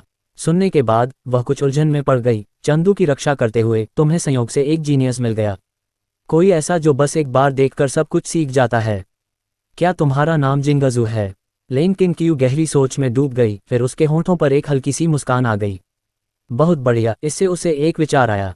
लगातार प्रतिभाओं की भर्ती करना और उन्हें नाइट ऑर्गेनाइजेशन में शामिल करना भी नाइट ऑर्गेनाइजेशन की शक्ति को मजबूत करने के तरीकों में से एक था। इसे ध्यान में रखते हुए लेंग किंगकियू ने उस प्रतिभा को रखने का आदेश जारी किया। चूंकि मार्शल आर्टिस्ट विभाग भी दुनिया में छिपी प्रतिभाओं की तलाश कर रहा था, तो वह भी खोज सकती थी। ये सही है। लेंग किंगकियू ने महसूस किया कि जब तक वह सभी प्रतिभाओं को नाइट ऑर्गेनाइजेशन में समाहित कर लेती है और उन्हें नाइट ऑर्गेनाइजेशन की विशेष साधना तकनीक प्रदान करती है, तब भले ही उसे दुनिया के सभी मार्शल आर्टिस्टों का सामना करना पड़े, वह नहीं डरेगी। कहते ही लेंग किंगकियू ने तुरंत अपने मन में सभी को दुनिया भर से प्रतिभाओं को इकट्ठा करने का आदेश जारी कर दिया। हे, ये काम करेगा। नकली नाइट ऑर्गेनाइजेशन को अग्रिम पंक्ति में रहने दो, जबकि वह गुप्त रूप से प्रतिभाओं की खोज करेगी और ताकत जमा करेगी। और हत्याएं, हमले और बदला भी लेना। बिल्कुल सही। टिल्ड टिल्ड हे टिल्ड टिल्ड टिल्ड मेरा दूसरा रूप। क्या ऐसा करने से हम नकली नाइट ऑर्गेनाइजेशन के प्रतिनिधि नहीं बन जाएंगे? जियाओ लेंग अचानक इस क्षण प्रकट हुआ, लेंग किंगकियू के आत्ममुग्धता को भंग करते हुए। लेंग किंगकियू ने तुरंत भौहें चढ़ाईं, नाराज होकर। क्या बात कर रहे हो जियाओ लेंग? यह मत भूलना कि खंजर मेरे हाथ में है। नाइट ऑर्गेनाइजेशन सिर्फ खंजर को पहचानता है, व्यक्ति को नहीं। तुम्हें ये भी पता होना चाहिए। इस वाक्य का दूसरा भाग भी है। इसे कहते हैं, खंजर भी लोगों का न्याय करता है। ये सुनकर लेन किंगक्यू ने अपना सिर हिलाया और व्यंग्यात्मक लहजे में कहा, तुम्हारा क्या मतलब है? क्या तुम्हारा मतलब है कि खंजर उस नकली रात्रि संगठन को स्वीकार कर लेगा? जियाओ लिंग, क्या तुम्हें लगता है कि मैं ऐसा होने दूंगी? अगर मैं ऐसा कर रही होती तो मैं किसी को भी अपना रूप धारण करने की इजाज़त नहीं देती। मैं नकली रात्रि संगठन को गरजने वाले तरीकों से दबा देती। मेरा दूसरा रूप, अगर तुम अपने पूर्व रूप होते तो तुम भी निश्चित रूप से मेरे जैसा ही तरीका अपनाते। हालांकि एक कड़ाही को लुभाना अच्छा है, लेकिन यह मत भूलना कि कड़ाही केवल बेहतर बदला लेने के लिए साधना में सुधार के लिए है। दूसरे पक्ष को लुभाना हमारा प्राथमिक लक्ष्य नहीं है। मेरा दूसरा रूप, क्या तुमने ध्यान नहीं दिया कि तुम्हारे हाल के प्रयास पूरी तरह से कड़ाही को लुभाने पर केंद्रित रहे हैं? लेन किंगक्यू जितना सुनती वह उतनी ही नाराज और शर्मिंदा होती जाती। जो कुछ कहा जा रहा था उससे ऐसा लग रहा था जैसे वह अपने कर्तव्यों की उपेक्षा कर रही थी, अपना सारा समय ये सोचने में बिता रही थी कि चंदू के साथ कैसे स्नेह किया जाए। जियाओ लिंग, चुप रहो। तुम क्या जानते हो? क्या तुम नहीं देखते कि मैंने पिछले 5 साल कैसे जिया है? क्या तुम नहीं जानते कि मैं किस तरह का व्यक्ति हूँ? मैं भावनाओं से बंधी नहीं रह सकती। चंदू को बहकाना केवल बदला लेने के लिए है। ये योजना का हिस्सा है, क्या तुम समझ रहे हो? भले ही मैं वास्तव में नर्म हो गई, ये बिल्कुल इसलिए नहीं होगा क्योंकि मुझे चंदू से प्यार हो गया है, बल्कि यह इसलिए है क्योंकि मैं एक अच्छी इंसान हूँ और मेरे सभी दयालु इशारे उसे एक कड़ाही के रूप में देखने के लिए क्षतिपूर्ति करने के लिए हैं। क्या तुम समझते हो? क्षतिपूर्ति, ये सब क्षतिपूर्ति है। मुझे लगता है। चुप रहो, मैं नहीं सुन रही हूँ, मैं नहीं सुन रही हूँ। मेरा दूसरा रूप, तुम्हें इसका पछतावा होगा। जैसे ही आवाज़ धीमी हुई, लेन किंगक्यू ने आखिरकार राहत की सांस ली। हालांकि जियाओ लिंग ने जो कहा वह पूरी तरह से बेवजह नहीं था। हालांकि उसे नहीं पता था कि चंदू हाल ही में किस काम में व्यस्त था, वह मोटे तौर पर अनुमान लगा सकती थी कि यह साल के अंत में परिवार की वार्षिक बैठक से संबंधित था। चंदू भी गंभीर व्यवसाय में था और स्वयं नाइट किंग होने के नाते उसे वास्तव में अधिक सक्रिय होना चाहिए। ये सिर्फ इतना हुआ कि उसने हाल ही में चंदू की मदद से नाइट ऑर्गेनाइजेशन की ऊर्जा को फिर से बढ़ाया था। कल वह अपने अधीनस्थों पर आशीर्वाद की एक और लहर बरसाएगी। अच्छा, ऐसा ही होगा। पीच ब्लॉसम एसोसिएशन, मूलतः इसे एक धार्मिक संप्रदाय नहीं माना जाता। इसके विपरीत वे स्वयं को एक राक्षसी मार्ग भी कहते हैं, जहां वे आगजनी, हत्या, लूटपाट और सभी प्रकार के अत्याचार जैसे बुरे कर्म करते हैं। ऐसा कहा जाता है कि पीच ब्लॉसम एसोसिएशन का इतिहास प्राचीन काल से जुड़ा है, जहां किंवदंती है कि प्राचीन काल में आध्यात्मिक क्यूई प्रचुर मात्रा में थी और सभी वस्तुओं में आत्माएं थीं। एक आड़ू के पेड़ ने चेतना प्राप्त की और अपनी जन्मजात दिव्य क्षमता को जन्म दिया। इस प्रकार पीच ब्लॉसम एसोसिएशन की स्थापना हुई। और पीच ब्लॉसम गुप्त तकनीक उस आड़ू के पेड़ की उस समय की जन्मजात दिव्य क्षमता का एक सरलीकृत संस्करण है। इसे एक व्यापक साधना तकनीक माना जाता है जो मार्शल आर्ट, दर्शन और मन पर नियंत्रण का संयोजन करती है। सरल शब्दों में, ये प्रतिद्वंद्वी की धारणा और चेतना को प्रभावित करके यथार्थवादी भ्रम पैदा करती है, जिससे प्रतिद्वंद्वी का ध्यान और कार्य भ्रमित, विचलित या धोखा देने लगते हैं। पीच ब्लॉसम सीक्रेट टेक्निक को पीच ब्लॉसम एसोसिएशन में बहुत कम लोग ही सीख और समझ सकते हैं, और इस युग में केवल पीच ब्लॉसम एसोसिएशन के सेक्ट मास्टर और उनकी पोती ताओ यंग ने इस गुप्त तकनीक में महारत हासिल की है। रात, एक उजाड़ जगह में मुरझाई हुई पीली धरती दरारों से ढकी हुई थी, मानो समय के उतार चढ़ाव इस बंजर भूमि पर उकेरे गए हों। एक अकेली हवा चली जो रेत और उजाड़ लेकर आए, और उजाड़ दृश्य ने किसी को भी दुखी कर दिया। इस विरल आबादी वाले जंगल में एक अदृश्य जादुई संरचना ने क्षेत्र को ढंक लिया। आसपास के ऊर्जा उतार चढ़ाव ने एक अदृश्य अवरोध का निर्माण किया, जिसने आंतरिक और बाहरी दुनिया को अलग कर दिया। 2 आकृतियां धीरे धीरे जादुई संरचना के सामने की ओर चलीं। बूढ़े गाओ ने अपनी उंगली बढ़ाई और हल्के से जादुई संरचना की ओर इशारा किया। अगर उनके जैसे अनुभवी ग्रैंडमास्टर न होते तो उस जगह का पता लगाना वाकई मुश्किल होता। चंदू ने थोड़ा सिर हिलाया, फिर अंदर गया। बूढ़ा गाओ उसके पीछे पीछे चल रहा था। हालांकि जादुई संरचना के अंदर का दृश्य बिल्कुल अलग था, मानो वे समय और स्थान में देहांतरित हो गए हों। उनकी आंखों के सामने जीवंत आड़ू के फूलों का एक सागर खुल गया। आड़ू के फूलों की शाखाएं हवा में धीरे धीरे हिल रही थीं, पंखुड़ियां गिर रही थीं और चमकीले रंगों को प्रतिबिंबित कर रही थीं। जमीन मुलायम हरी घास से ढकी हुई थी, मानो जैद से बिछा एक हरा कालीन हो, और एक सुरीले वातावरण ने हवा को व्याप्त कर लिया था। पीच ब्लॉसम एसोसिएशन की जादुई संरचना का आंतरिक भाग किसी साधक के स्वर्ग जैसा प्रतीत हो रहा था, जो बाहर के वीरान दृश्य से बिल्कुल विपरीत था। ये था पीच ब्लॉसम एसोसिएशन। ऐसा माना जाता था कि यह प्राचीन काल से बची हुई एक जादुई संरचना है, जो अंदर को बाहर से अलग कर सकती है और क्यूई को छिपा सकती है। लेकिन समय के साथ ये जादुई संरचना धीरे धीरे ढहने के संकेत दे रही थी। मूल रचना में जादुई संरचना के ढहने के कारण ही रात्रि संगठन को अंदर आने का रास्ता मिला था। अगर जादुई संरचना लुप्त होने वाली नहीं होती तो इस जगह को अपने गढ़ के रूप में इस्तेमाल करना कोई समस्या नहीं होती। हालांकि ये देखकर चंदू को मूल रचना के एक प्रतिभाशाली व्यक्ति की याद आ गई जो जादुई संरचनाओं का उपयोग करने में कुशल था। हालांकि उसके पास सच्ची क्यूई नहीं थी और वह साधना नहीं कर सकता था, फिर भी वह प्राचीन जादुई संरचनाओं का अध्ययन करने में विशेष रूप से जुनूनी था। मूल रचना में उसने वास्तव में विविध जादुई संरचनाओं की एक श्रृंखला बनाई थी। हाँ, ये सही है, ये व्यक्ति मूल कार्य में लेन किंग क्यू के अधीनस्थों में से एक था। वह निर्दयी व्यक्ति भी था जिसने लेन किंग क्यू के आदेश के तहत एक जादुई गठन का उपयोग करके आधे शहर का बलिदान दिया था। ऐसा प्रतिभाशाली व्यक्ति उसे निश्चित रूप से भर्ती करना था। लेकिन उससे पहले चंदू के विचारों में हलचल हुई, मानो दमनकारी बल की एक अदृश्य लहर को सक्रिय कर दिया हो जिससे आसपास की हवा ठोस हो गई हो। चंदू के चारों ओर से काले पानी के बाहर निकलते ही एक गड़गड़ाहट की आवाज आई। इस तरल पदार्थ की आड़ में चंदू के शरीर में परिवर्तन और भी प्रमुख हो गए। उसने एक बार फिर ब्लैक नाइट के रूप में जाना जाने वाला पोशाक पहन लिया जिसमें एक अवर्णनीय महिमा और दमनकारी आभा थी। सिस्टम से बदले गए काले पोशाक के अलावा चंदू ने क्लॉक और सुरक्षात्मक उपायों की एक परत भी लागू की। सब कुछ पुख्ता होने के बाद चंदू की नज़र बूढ़े गांव पर पड़ी। उसने अपना हाथ बढ़ाया, उसकी आवाज़ धीमी और दृढ़ थी, नकल करो। अगले ही पल काला पानी किसी जीवित प्राणी की तरह चंदू के निर्देश पर बूढ़े गांव की ओर उमड़ पड़ा और सामने वाले का रूप तुरंत पूरी तरह बदल गया। मूल रूप से अलौकिक बूढ़ा गांव एक काले वस्त्रधारी वृद्ध में बदल गया जिससे एक अजीब सी आभा फैल रही थी। बूढ़े गांव ने इसे महसूस किया और उसकी आंखों में आश्चर्य की एक झलक दिखाई दी। उसने पहले कभी ऐसा भेष सा नहीं देखा था। आखिर युवा गुरु ने ये कहाँ से सीखा? इतना कुछ करने के बाद चंदू धीरे से बोला, बूढ़ी गांव, हालांकि पीच ब्लॉसम एसोसिएशन की संप्रदाय गुरु की साधना ग्रैंड मास्टर प्रारंभिक चरण में है, फिर भी उसके पास एक ऐसी साधना तकनीक है जो धारणा को प्रभावित कर सकती है। लेकिन कोई बात नहीं, मैं उसकी साधना तकनीक के विमोचन में बाधा डालने के लिए छछूंदर का अभिनय करूंगा।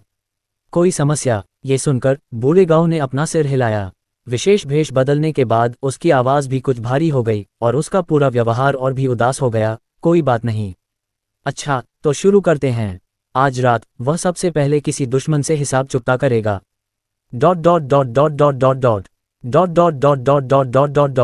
पीच ब्लॉसम एसोसिएशन संप्रदाय गुरु के मुख्य कक्ष के ऊपर आड़ू की लकड़ी का एक विशाल सिंहासन रखा था जिस पर एक राजसी और दयालु वृद्ध संप्रदाय गुरु विराजमान थे।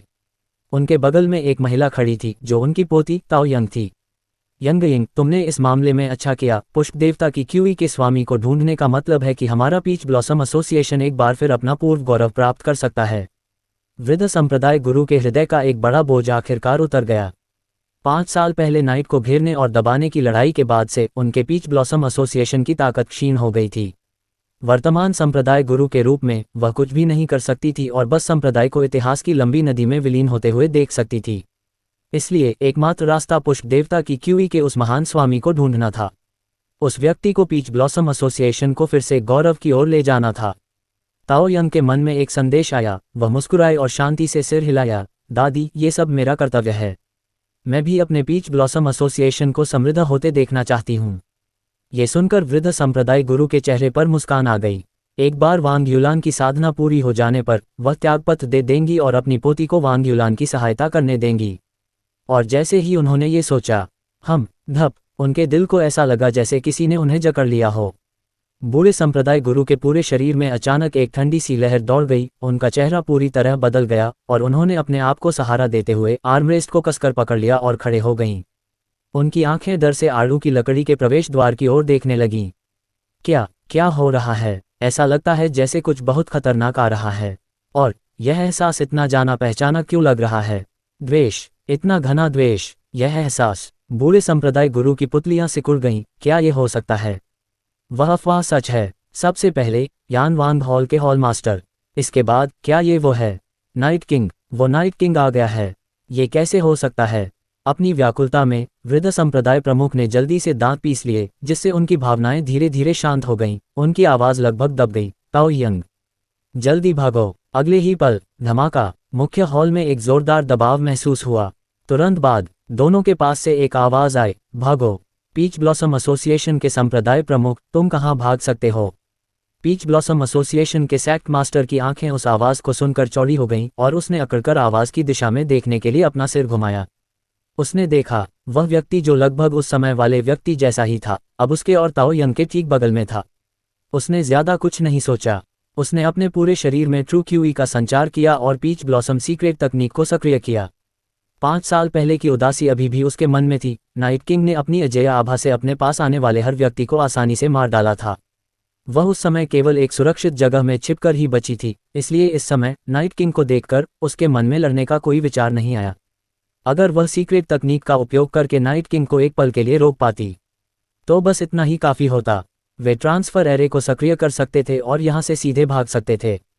हालांकि तारांकन धड़क, ग्रैंड मास्टर की सुरक्षात्मक आभा अचानक एक जबरदस्त हमले से चकनाचूर हो गई और फिर तारांकन छी पीच ब्लॉसम एसोसिएशन संप्रदाय गुरु के सीने में अचानक तेज दर्द उठा। उसने नीचे देखा तो एक लंबा ब्लेड उसके सीने में घुस गया था। ताओ यंग से बचाव के लिए उसके पास कोई सुरक्षा कवच नहीं था, इसलिए उसकी पीठ में कई छेद हो गए थे। पीच ब्लॉसम एसोसिएशन संप्रदाय गुरु की गुप्त तकनीक अचानक बाधित हुई। उसने अविश्वास से अपने पीछे अपनी पोती को देखा, लेकिन इस समय उसकी आंखों में केवल उत्साह था। यंगर, तुम। पीच ब्लॉसम एसोसिएशन संप्रदाय गुरु का चेहरा पीला पड़ गया जैसे ही वह कुछ कहने वाली थी।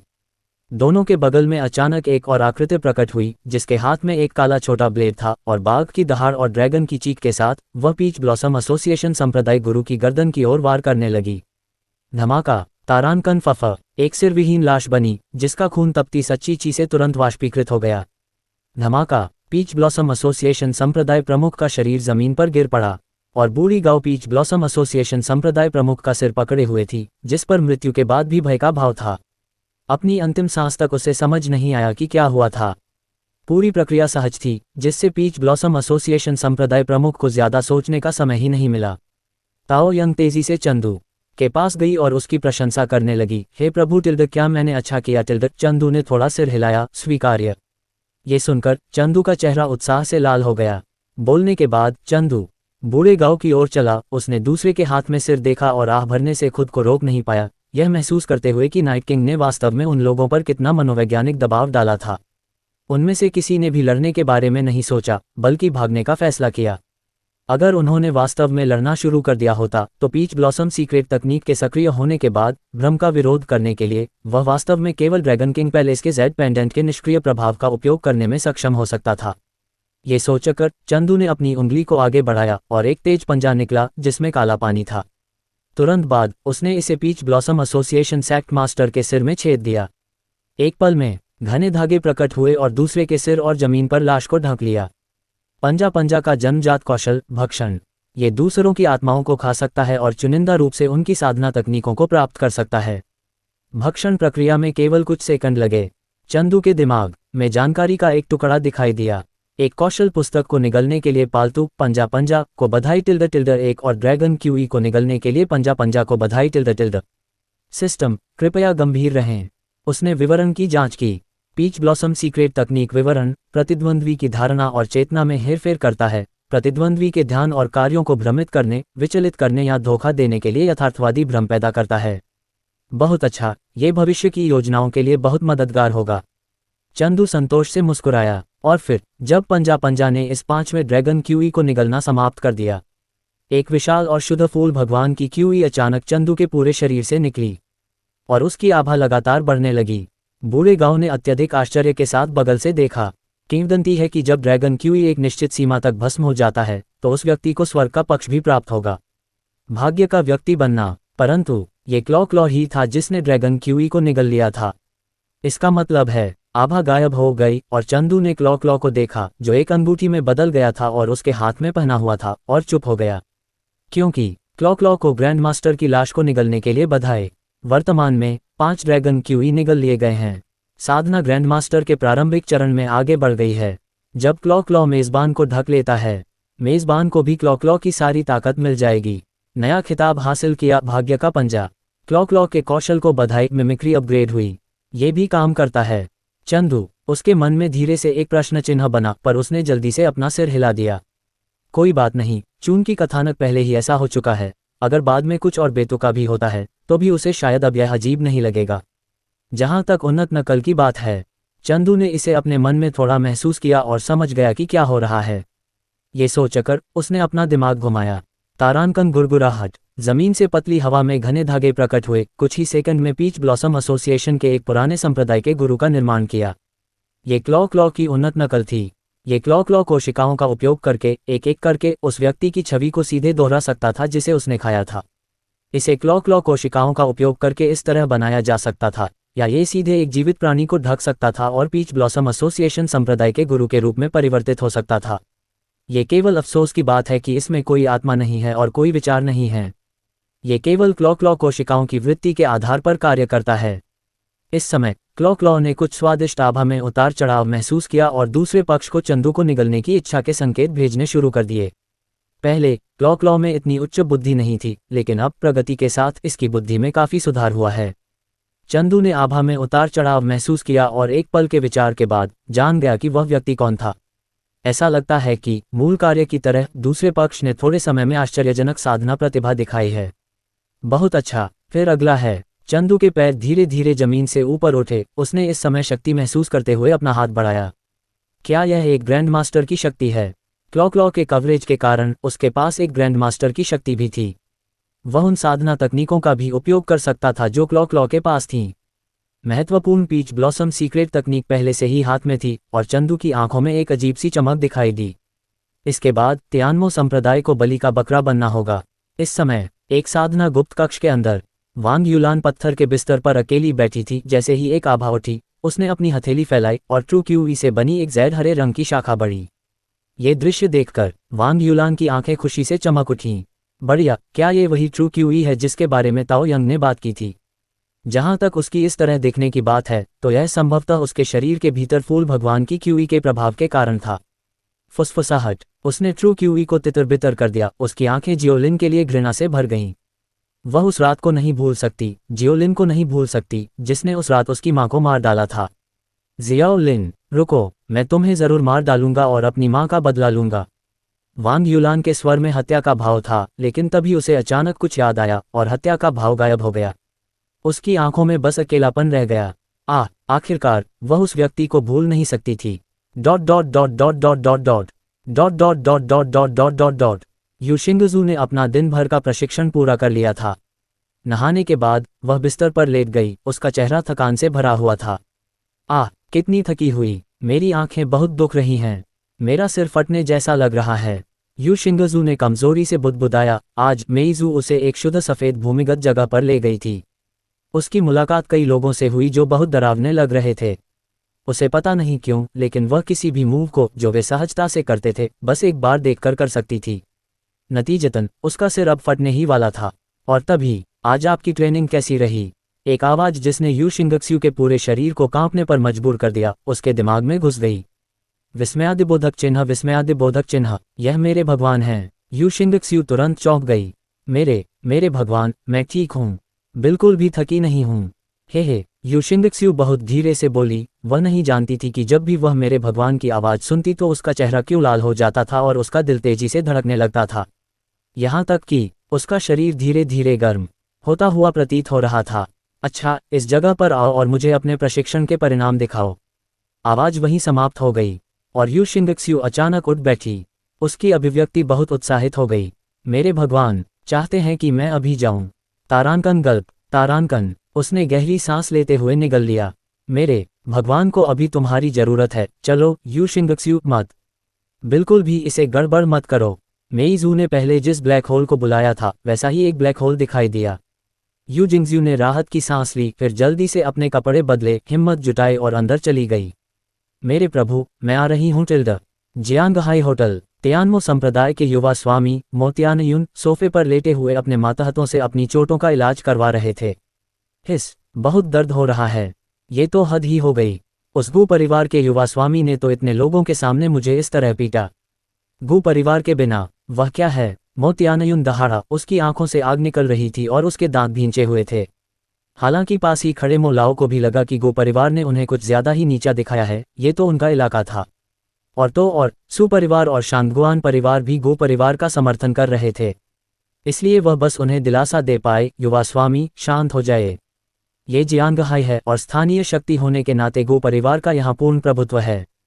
और उनके पास सु परिवार से सु मुरोंग भी है। इसलिए हमारा तियानमो संप्रदाय, हमारे लिए उनके खिलाफ जाना नामुमकिन है। ये सुनकर मोतियानयुन का चेहरा उदासी से भर गया और उसने अपनी मुट्ठियां भींच ली। इसे मानने को तैयार नहीं था। तुम सब बाहर निकलो। मुझे परेशान मत करो तुम सब। वह चिढ़कर तियानमो संप्रदाय के शिष्यों पर चिल्लाया जो उसका इलाज कर रहे थे। एक एक करके वे सभी अपने कार्यों में इतने विवश क्यों थे?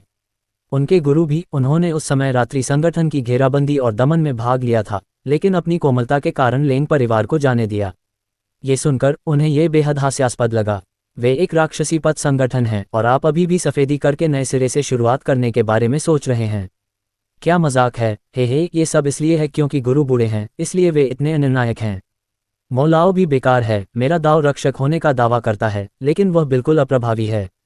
उसकी शक्ति केवल जन्मजात शिखर पर है और गुरु भी वही हैं। उसने मुझे ग्रैंड मास्टर दाव रक्षक क्यों नहीं दिया? इसके अलावा भले ही आप, मोलाओ, एक ग्रैंड मास्टर को नहीं हरा सकते, क्या आप कम से कम उस गो परिवार के युवा स्वामी को नहीं हरा सकते? राक्षसी पथ के युवा स्वामी और राक्षसी पथ की नई पीढ़ी के एक प्रतिभाशाली व्यक्ति के रूप में मोतियानयुन स्वाभाविक रूप से इस अपमान को सहन नहीं कर सका। इसलिए उसने मोलाओ को ठंडी आंखों से देखा। मोलाओ, मुझे विश्वास नहीं है कि गो परिवार का युवा स्वामी अपना पूरा जीवन जियांगहाई में रहेगा। एक बार जब वह जियांगहाई छोड़ देगा तो हम उसे सीधे खत्म कर देंगे और फिर प्राचीन मार्शल वर्ल्ड में लौट आएंगे। यही वह जगह है जहां हमारा तियानमो संप्रदाय वास्तव में हावी है।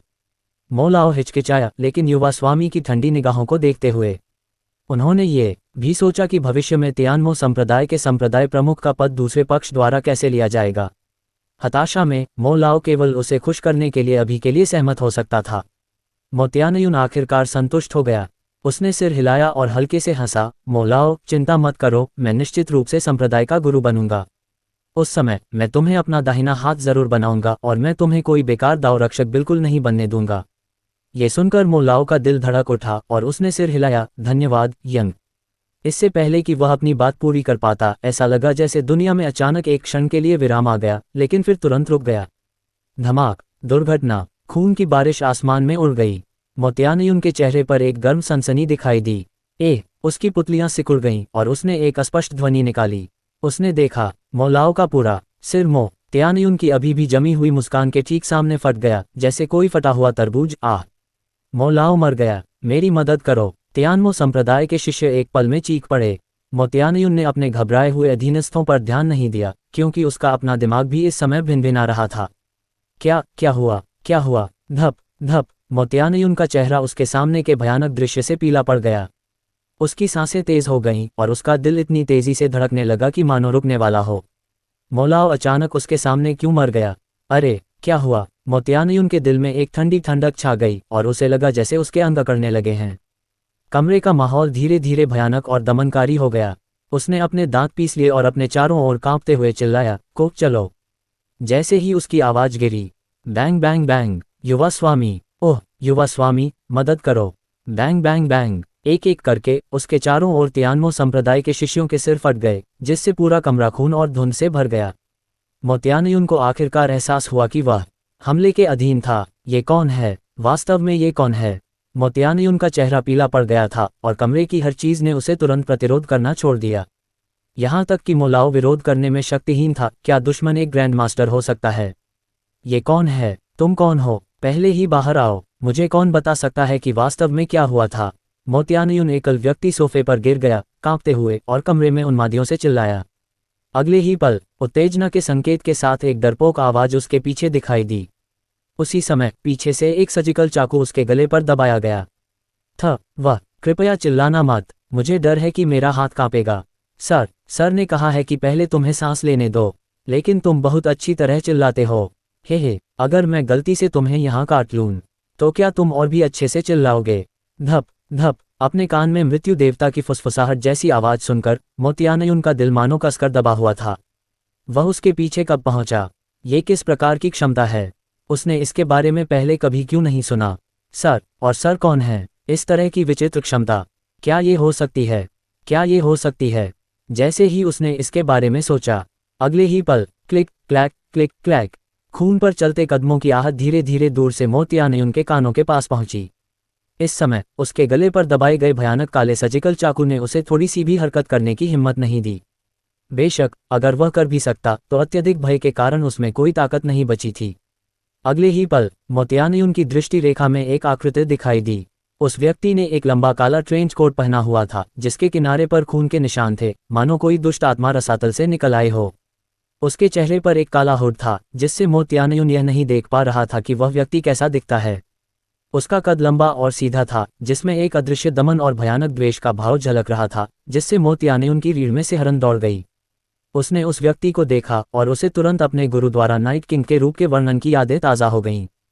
साथ ही यह अफवाह भी कि नाइट किंग इस बार बदला लेने के लिए लौटा है। एक पल में मोतियानयून टूट गया और दया की भीख मांगने लगा, रुको, तुम नाइट किंग हो, है ना? कृपया, मैं तुमसे विनती करता हूँ, मुझे मत मारो। मैं तुरंत वापस चला जाऊंगा। मैं तुरंत वापस जाऊंगा और तियानमो संप्रदाय से अलग हो जाऊंगा। मैं निश्चित रूप से उस संप्रदाय से फिर कभी कोई संबंध नहीं रखूंगा। मोतियानयून के मन में उस समय किसी भी तरह के प्रतिरोध का कोई विचार नहीं था। वह बस जीना चाहता था। और जवाब में चंदू ने केवल मोतियानयून की ओर देखा और धीरे से बोला, वाकई बदसूरत और हास्यास्पद। क्या आप जानते हैं? चंदू ने अपना हाथ दूसरे पक्ष बस की ओर बढ़ाया। उसकी उंगली पर एक तेज पंजा जम गया और उसने धीरे से मोतियानयून के माथे पर चुभोया। दूसरे पक्ष के भयभीत भाव के नीचे उसने आखिरी शब्द कहे जो दूसरे पक्ष ने सुने, मैं अब भी आपको पहली बार से ही घमंडी और अदम्य पसंद करता हूं। जैसे ही ये शब्द निकले, धमाका, मोतियानयून का दिमाग खाली हो गया। इस वाक्य का क्या मतलब था? वह कांप उठा, उसकी आंखों में एक अविश्वसनीय भाव भर गया जब उसने चंदू को देखा। वे धोखा खा गए, वे सभी धोखा खा गए, क्योंकि रात का राजा असल में गू परिवार का युवा स्वामी चंदू खत्म हो गया। सब कुछ खत्म हो गया। क्रंच क्रंच, क्लॉ ने मोतियानयून को तेजी से निगल लिया, उसकी आखिरी चेतना को भी लील गया। तुरंत बाद स्विश स्विश, कमरे के हर कोने में असंख्य क्लॉ कोशिकाएं उभर आईं। मैला धोने वालों की तरह उन्होंने सारा कीमा, खून और यहाँ तक कि सूक्ष्मजीव भी खा लिया, कुछ भी पीछे नहीं छोड़ा। पूरा कमरा पूरी तरह से ताज़ा हो गया था और गंध का नामो निशान तक नहीं था। सारे सबूत गायब हो गए। क्लॉ द्वारा उन लोगों को खा जाने के बाद चंदू को अपने शरीर में शक्ति का अनुभव हुआ। उसकी शक्ति एक बार फिर बढ़ गई। तस्क, राक्षस तो राक्षस ही होते हैं। ऐसा लगता है कि जीवों को खाकर खुद को मजबूत बनाना राक्षसों के लिए एक सहज तरीका बन गया है। कोई आश्चर्य नहीं कि वे ऐसे अस्तित्व हैं जिन्हें मारने के लिए हर कोई चिल्लाता है। रात के नेता की तरह ये भी वैसा ही है। इसे केवल जीवों की आत्मा को खाकर साधना करने की आवश्यकता है और इसकी क्षमताएं अत्यंत असामान्य हैं, जो एक मार्शल आर्टिस्ट की अवधारणा से पूरी तरह परे हैं। तो आखिरी कदम है। चंदू ने अपनी हथेली नीचे की ओर रखी और वूश, उसकी हथेली से काला पानी गिरा और थोड़ी ही देर में ये धीरे धीरे एक मानव प्राणी में संघनित हो गया। यह मोतियानयून था। ये सही है, चंदू के ये सब करने का उद्देश्य एक नकली मोतियानयून बनाना था। उसे, या यूं कहें कि तियानमो संप्रदाय को मार्शल आर्टिस्ट बलों को भ्रमित करने के लिए एक धुआं बम बनाना। आदेश देने के बाद मोतियानयून का शरीर काले पानी के एक गड्ढे में बदल गया और तेजी से कमरे से बाहर निकल गया। बात खत्म हो गई। कमरे में मौजूद मांस और खून गायब हो गए और खून की गंध भी गायब हो गई। यूशिंगजू की हालत भी धीरे धीरे अर्धचेतन और अर्धउत्तेजित से बदलकर भय में बदल गई। वो प्रभु, क्या मैंने अभी बहुत से लोगों को मार डाला? उसने घबराहट से छुरी पकड़ ली, उसकी आंखें उलझन से भरी थीं। क्या मैं भागती भागती जिंदगी जीने वाली हूँ? स्कूल का क्या? मैंने अभी तक स्नातक नहीं किया है। मैं पढ़ाई छोड़ना नहीं चाहती। मैं अभी भी नौकरी ढूंढना चाहती हूँ। चंदू, क्या इस दुनिया में कोई सामान्य इंसान बचा है? चंदू ने मन ही मन आह भरी, फिर उलझन में पड़ी यूशिंगजू के सामने चला गया।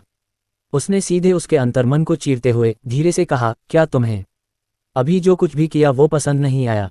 अपनी सच्ची भावनाओं को अब और मत छिपाओ। तुम सच में बहुत उत्तेजित थी, है ना? वरना तुम कैसे समझाओगी कि तुम अभी कितनी खुश लग रही हो? यूशिंगजू उसके शब्दों से दंग रह गई। खुश? क्या मैं अभी बहुत खुश हूँ? उसने अपना सिर नीचे किया और स्केलपेल के प्रतिबिंब से वास्तव में अपना चेहरा देखा, जिस पर एक उत्साहित मुस्कान बनी हुई थी। ए यूशिंगजू अनजानी आवाजें निकालती रही, लेकिन उसके मुंह के कोनों को दबाया नहीं जा सका। क्या वह वास्तव में इस तरह की चीज को लेकर बहुत उत्साहित थी? ऐसा क्यों होगा? उसके आत्मसंदेह भरे भाव को देखकर चंदू धीरे से बोला, तुम शिंगजू, मैं गारंटी दे सकता हूं कि तुम अभी भी एक सामान्य जीवन जी सकती हो। यह मत भूलना कि मैंने तुम्हें शक्ति क्यों प्रदान की। यूशिंगजू, मैं जिसकी कद्र करता हूं वह है तुम्हारा ऐसा ही रूप। धप धप, यूशिंगजू का दिल इन शब्दों से द्रवित होकर तुरंत तेजी से धड़कने लगा। जब उसने चंदू की ओर देखा तो उसके चेहरे पर धीरे धीरे एक अस्वाभाविक लालिमा छा गई। प्रभु, आपको मेरी जरूरत है। उसे धीरे धीरे सब समझ आ गया। अगला ऑपरेशन शुरू होने से पहले मैं तुम्हें फिर से बुलाऊंगा। चंदू के ये सब कहने के बाद वह खिड़की की ओर चला गया और जैसे जैसे वह चला, उसकी आकृति धीरे धीरे इस जगह से गायब हो गई। चंदू की आवाज़ अभी भी यू शिंगजू के मन में भरी हुई थी। उसने अपना चेहरा सहलाया जो बहुत गर्म था और उसकी आंखें मोहित हो गईं। प्रभु, बहुत खुश, बस काश मैं प्रभु को छू पाती या प्रभु मुझे छू पाते। यू शिंगजू की आंखें थोड़ी खोई हुई थीं, वह प्रभु के करीब जाना चाहती थी। लेकिन क्या प्रभु की कोई प्रेमिका है? शायद नहीं। प्रभु जैसा अस्तित्व करियर के विचारों से भरा होना चाहिए, है ना? वापस कार में चंदू आराम से कार की सीट पर लेट गया। उसने असंतोष से शिकायत करते हुए अंगड़ाई ली, टिल्ड मुझे ऐसे काम क्यों करने पड़ते हैं? अगर रात निकलती है तो निकलती है, अगर रात बदला लेती है तो उसे बदला लेने दो। हालांकि तुम सब मर जाओगे, मैं इतना थकूंगा नहीं। तथ्यों को एक तरफ रख दो। क्या तुम लोगों की कोई गलती नहीं है?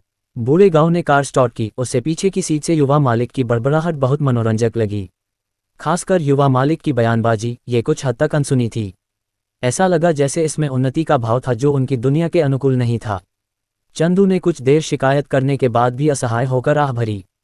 उसे अभी भी वह करना था जो करने की जरूरत थी। इस ऑपरेशन के माध्यम से उसने यू शिंगक्स्यू की प्रतिभा और क्षमता का पहले ही पता लगा लिया था। हालांकि उनकी मदद से कुछ दृश्य प्रभाव प्राप्त हुए, फिर भी यह अच्छा था। ऐसा लगता है कि मेइजू को यह काम सौंपना सही निर्णय था। आखिरकार उसका कोमल पक्ष उसका छोटा भाई था। अपने छोटे भाई की बात करते हुए चंदू की आंखों में एक अजीब सा अर्थ उभर आया। कथानक जल्द ही आना चाहिए, है ना? मूल काम में ये वह कथानक था जहां पुरुष नायक जियाओ लिन और डेंग फैंग मिले और भाई बन गए। लेकिन अब यह कहना मुश्किल है, उसे भी कुछ तैयारी करने की ज़रूरत है। मेइजू के साथ लाइन को भी रील करने की ज़रूरत है। पांचवी बात, जो आखिरी बात है, उसे उम्मीद थी कि मेइजू को यह व्यवस्था वाकई पसंद आएगी। चंदू ने अपने विचार साफ किए, तभी किंकियू का ठंडा और मनमोहक चेहरा उसके दिमाग में फिर से उभर आया। टिल्ड हर बार जब मैं व्यस्त होता हूं तो मेरा दिमाग किंकियू से भरा होता है और कुछ नहीं। जिसके बारे में बोलते हुए, जब मैं व्यस्त होता हूं तब भी मेरा दिमाग किंकियू से भरा होता है। टिल्ड किंकियू टिल्ड मेरा किंकियू टिल्ड मेरा इंतजार करो। व्यस्त होने के बाद मैं तुम्हारे साथ खोए हुए सारे समय की भरपाई जरूर करूंगा।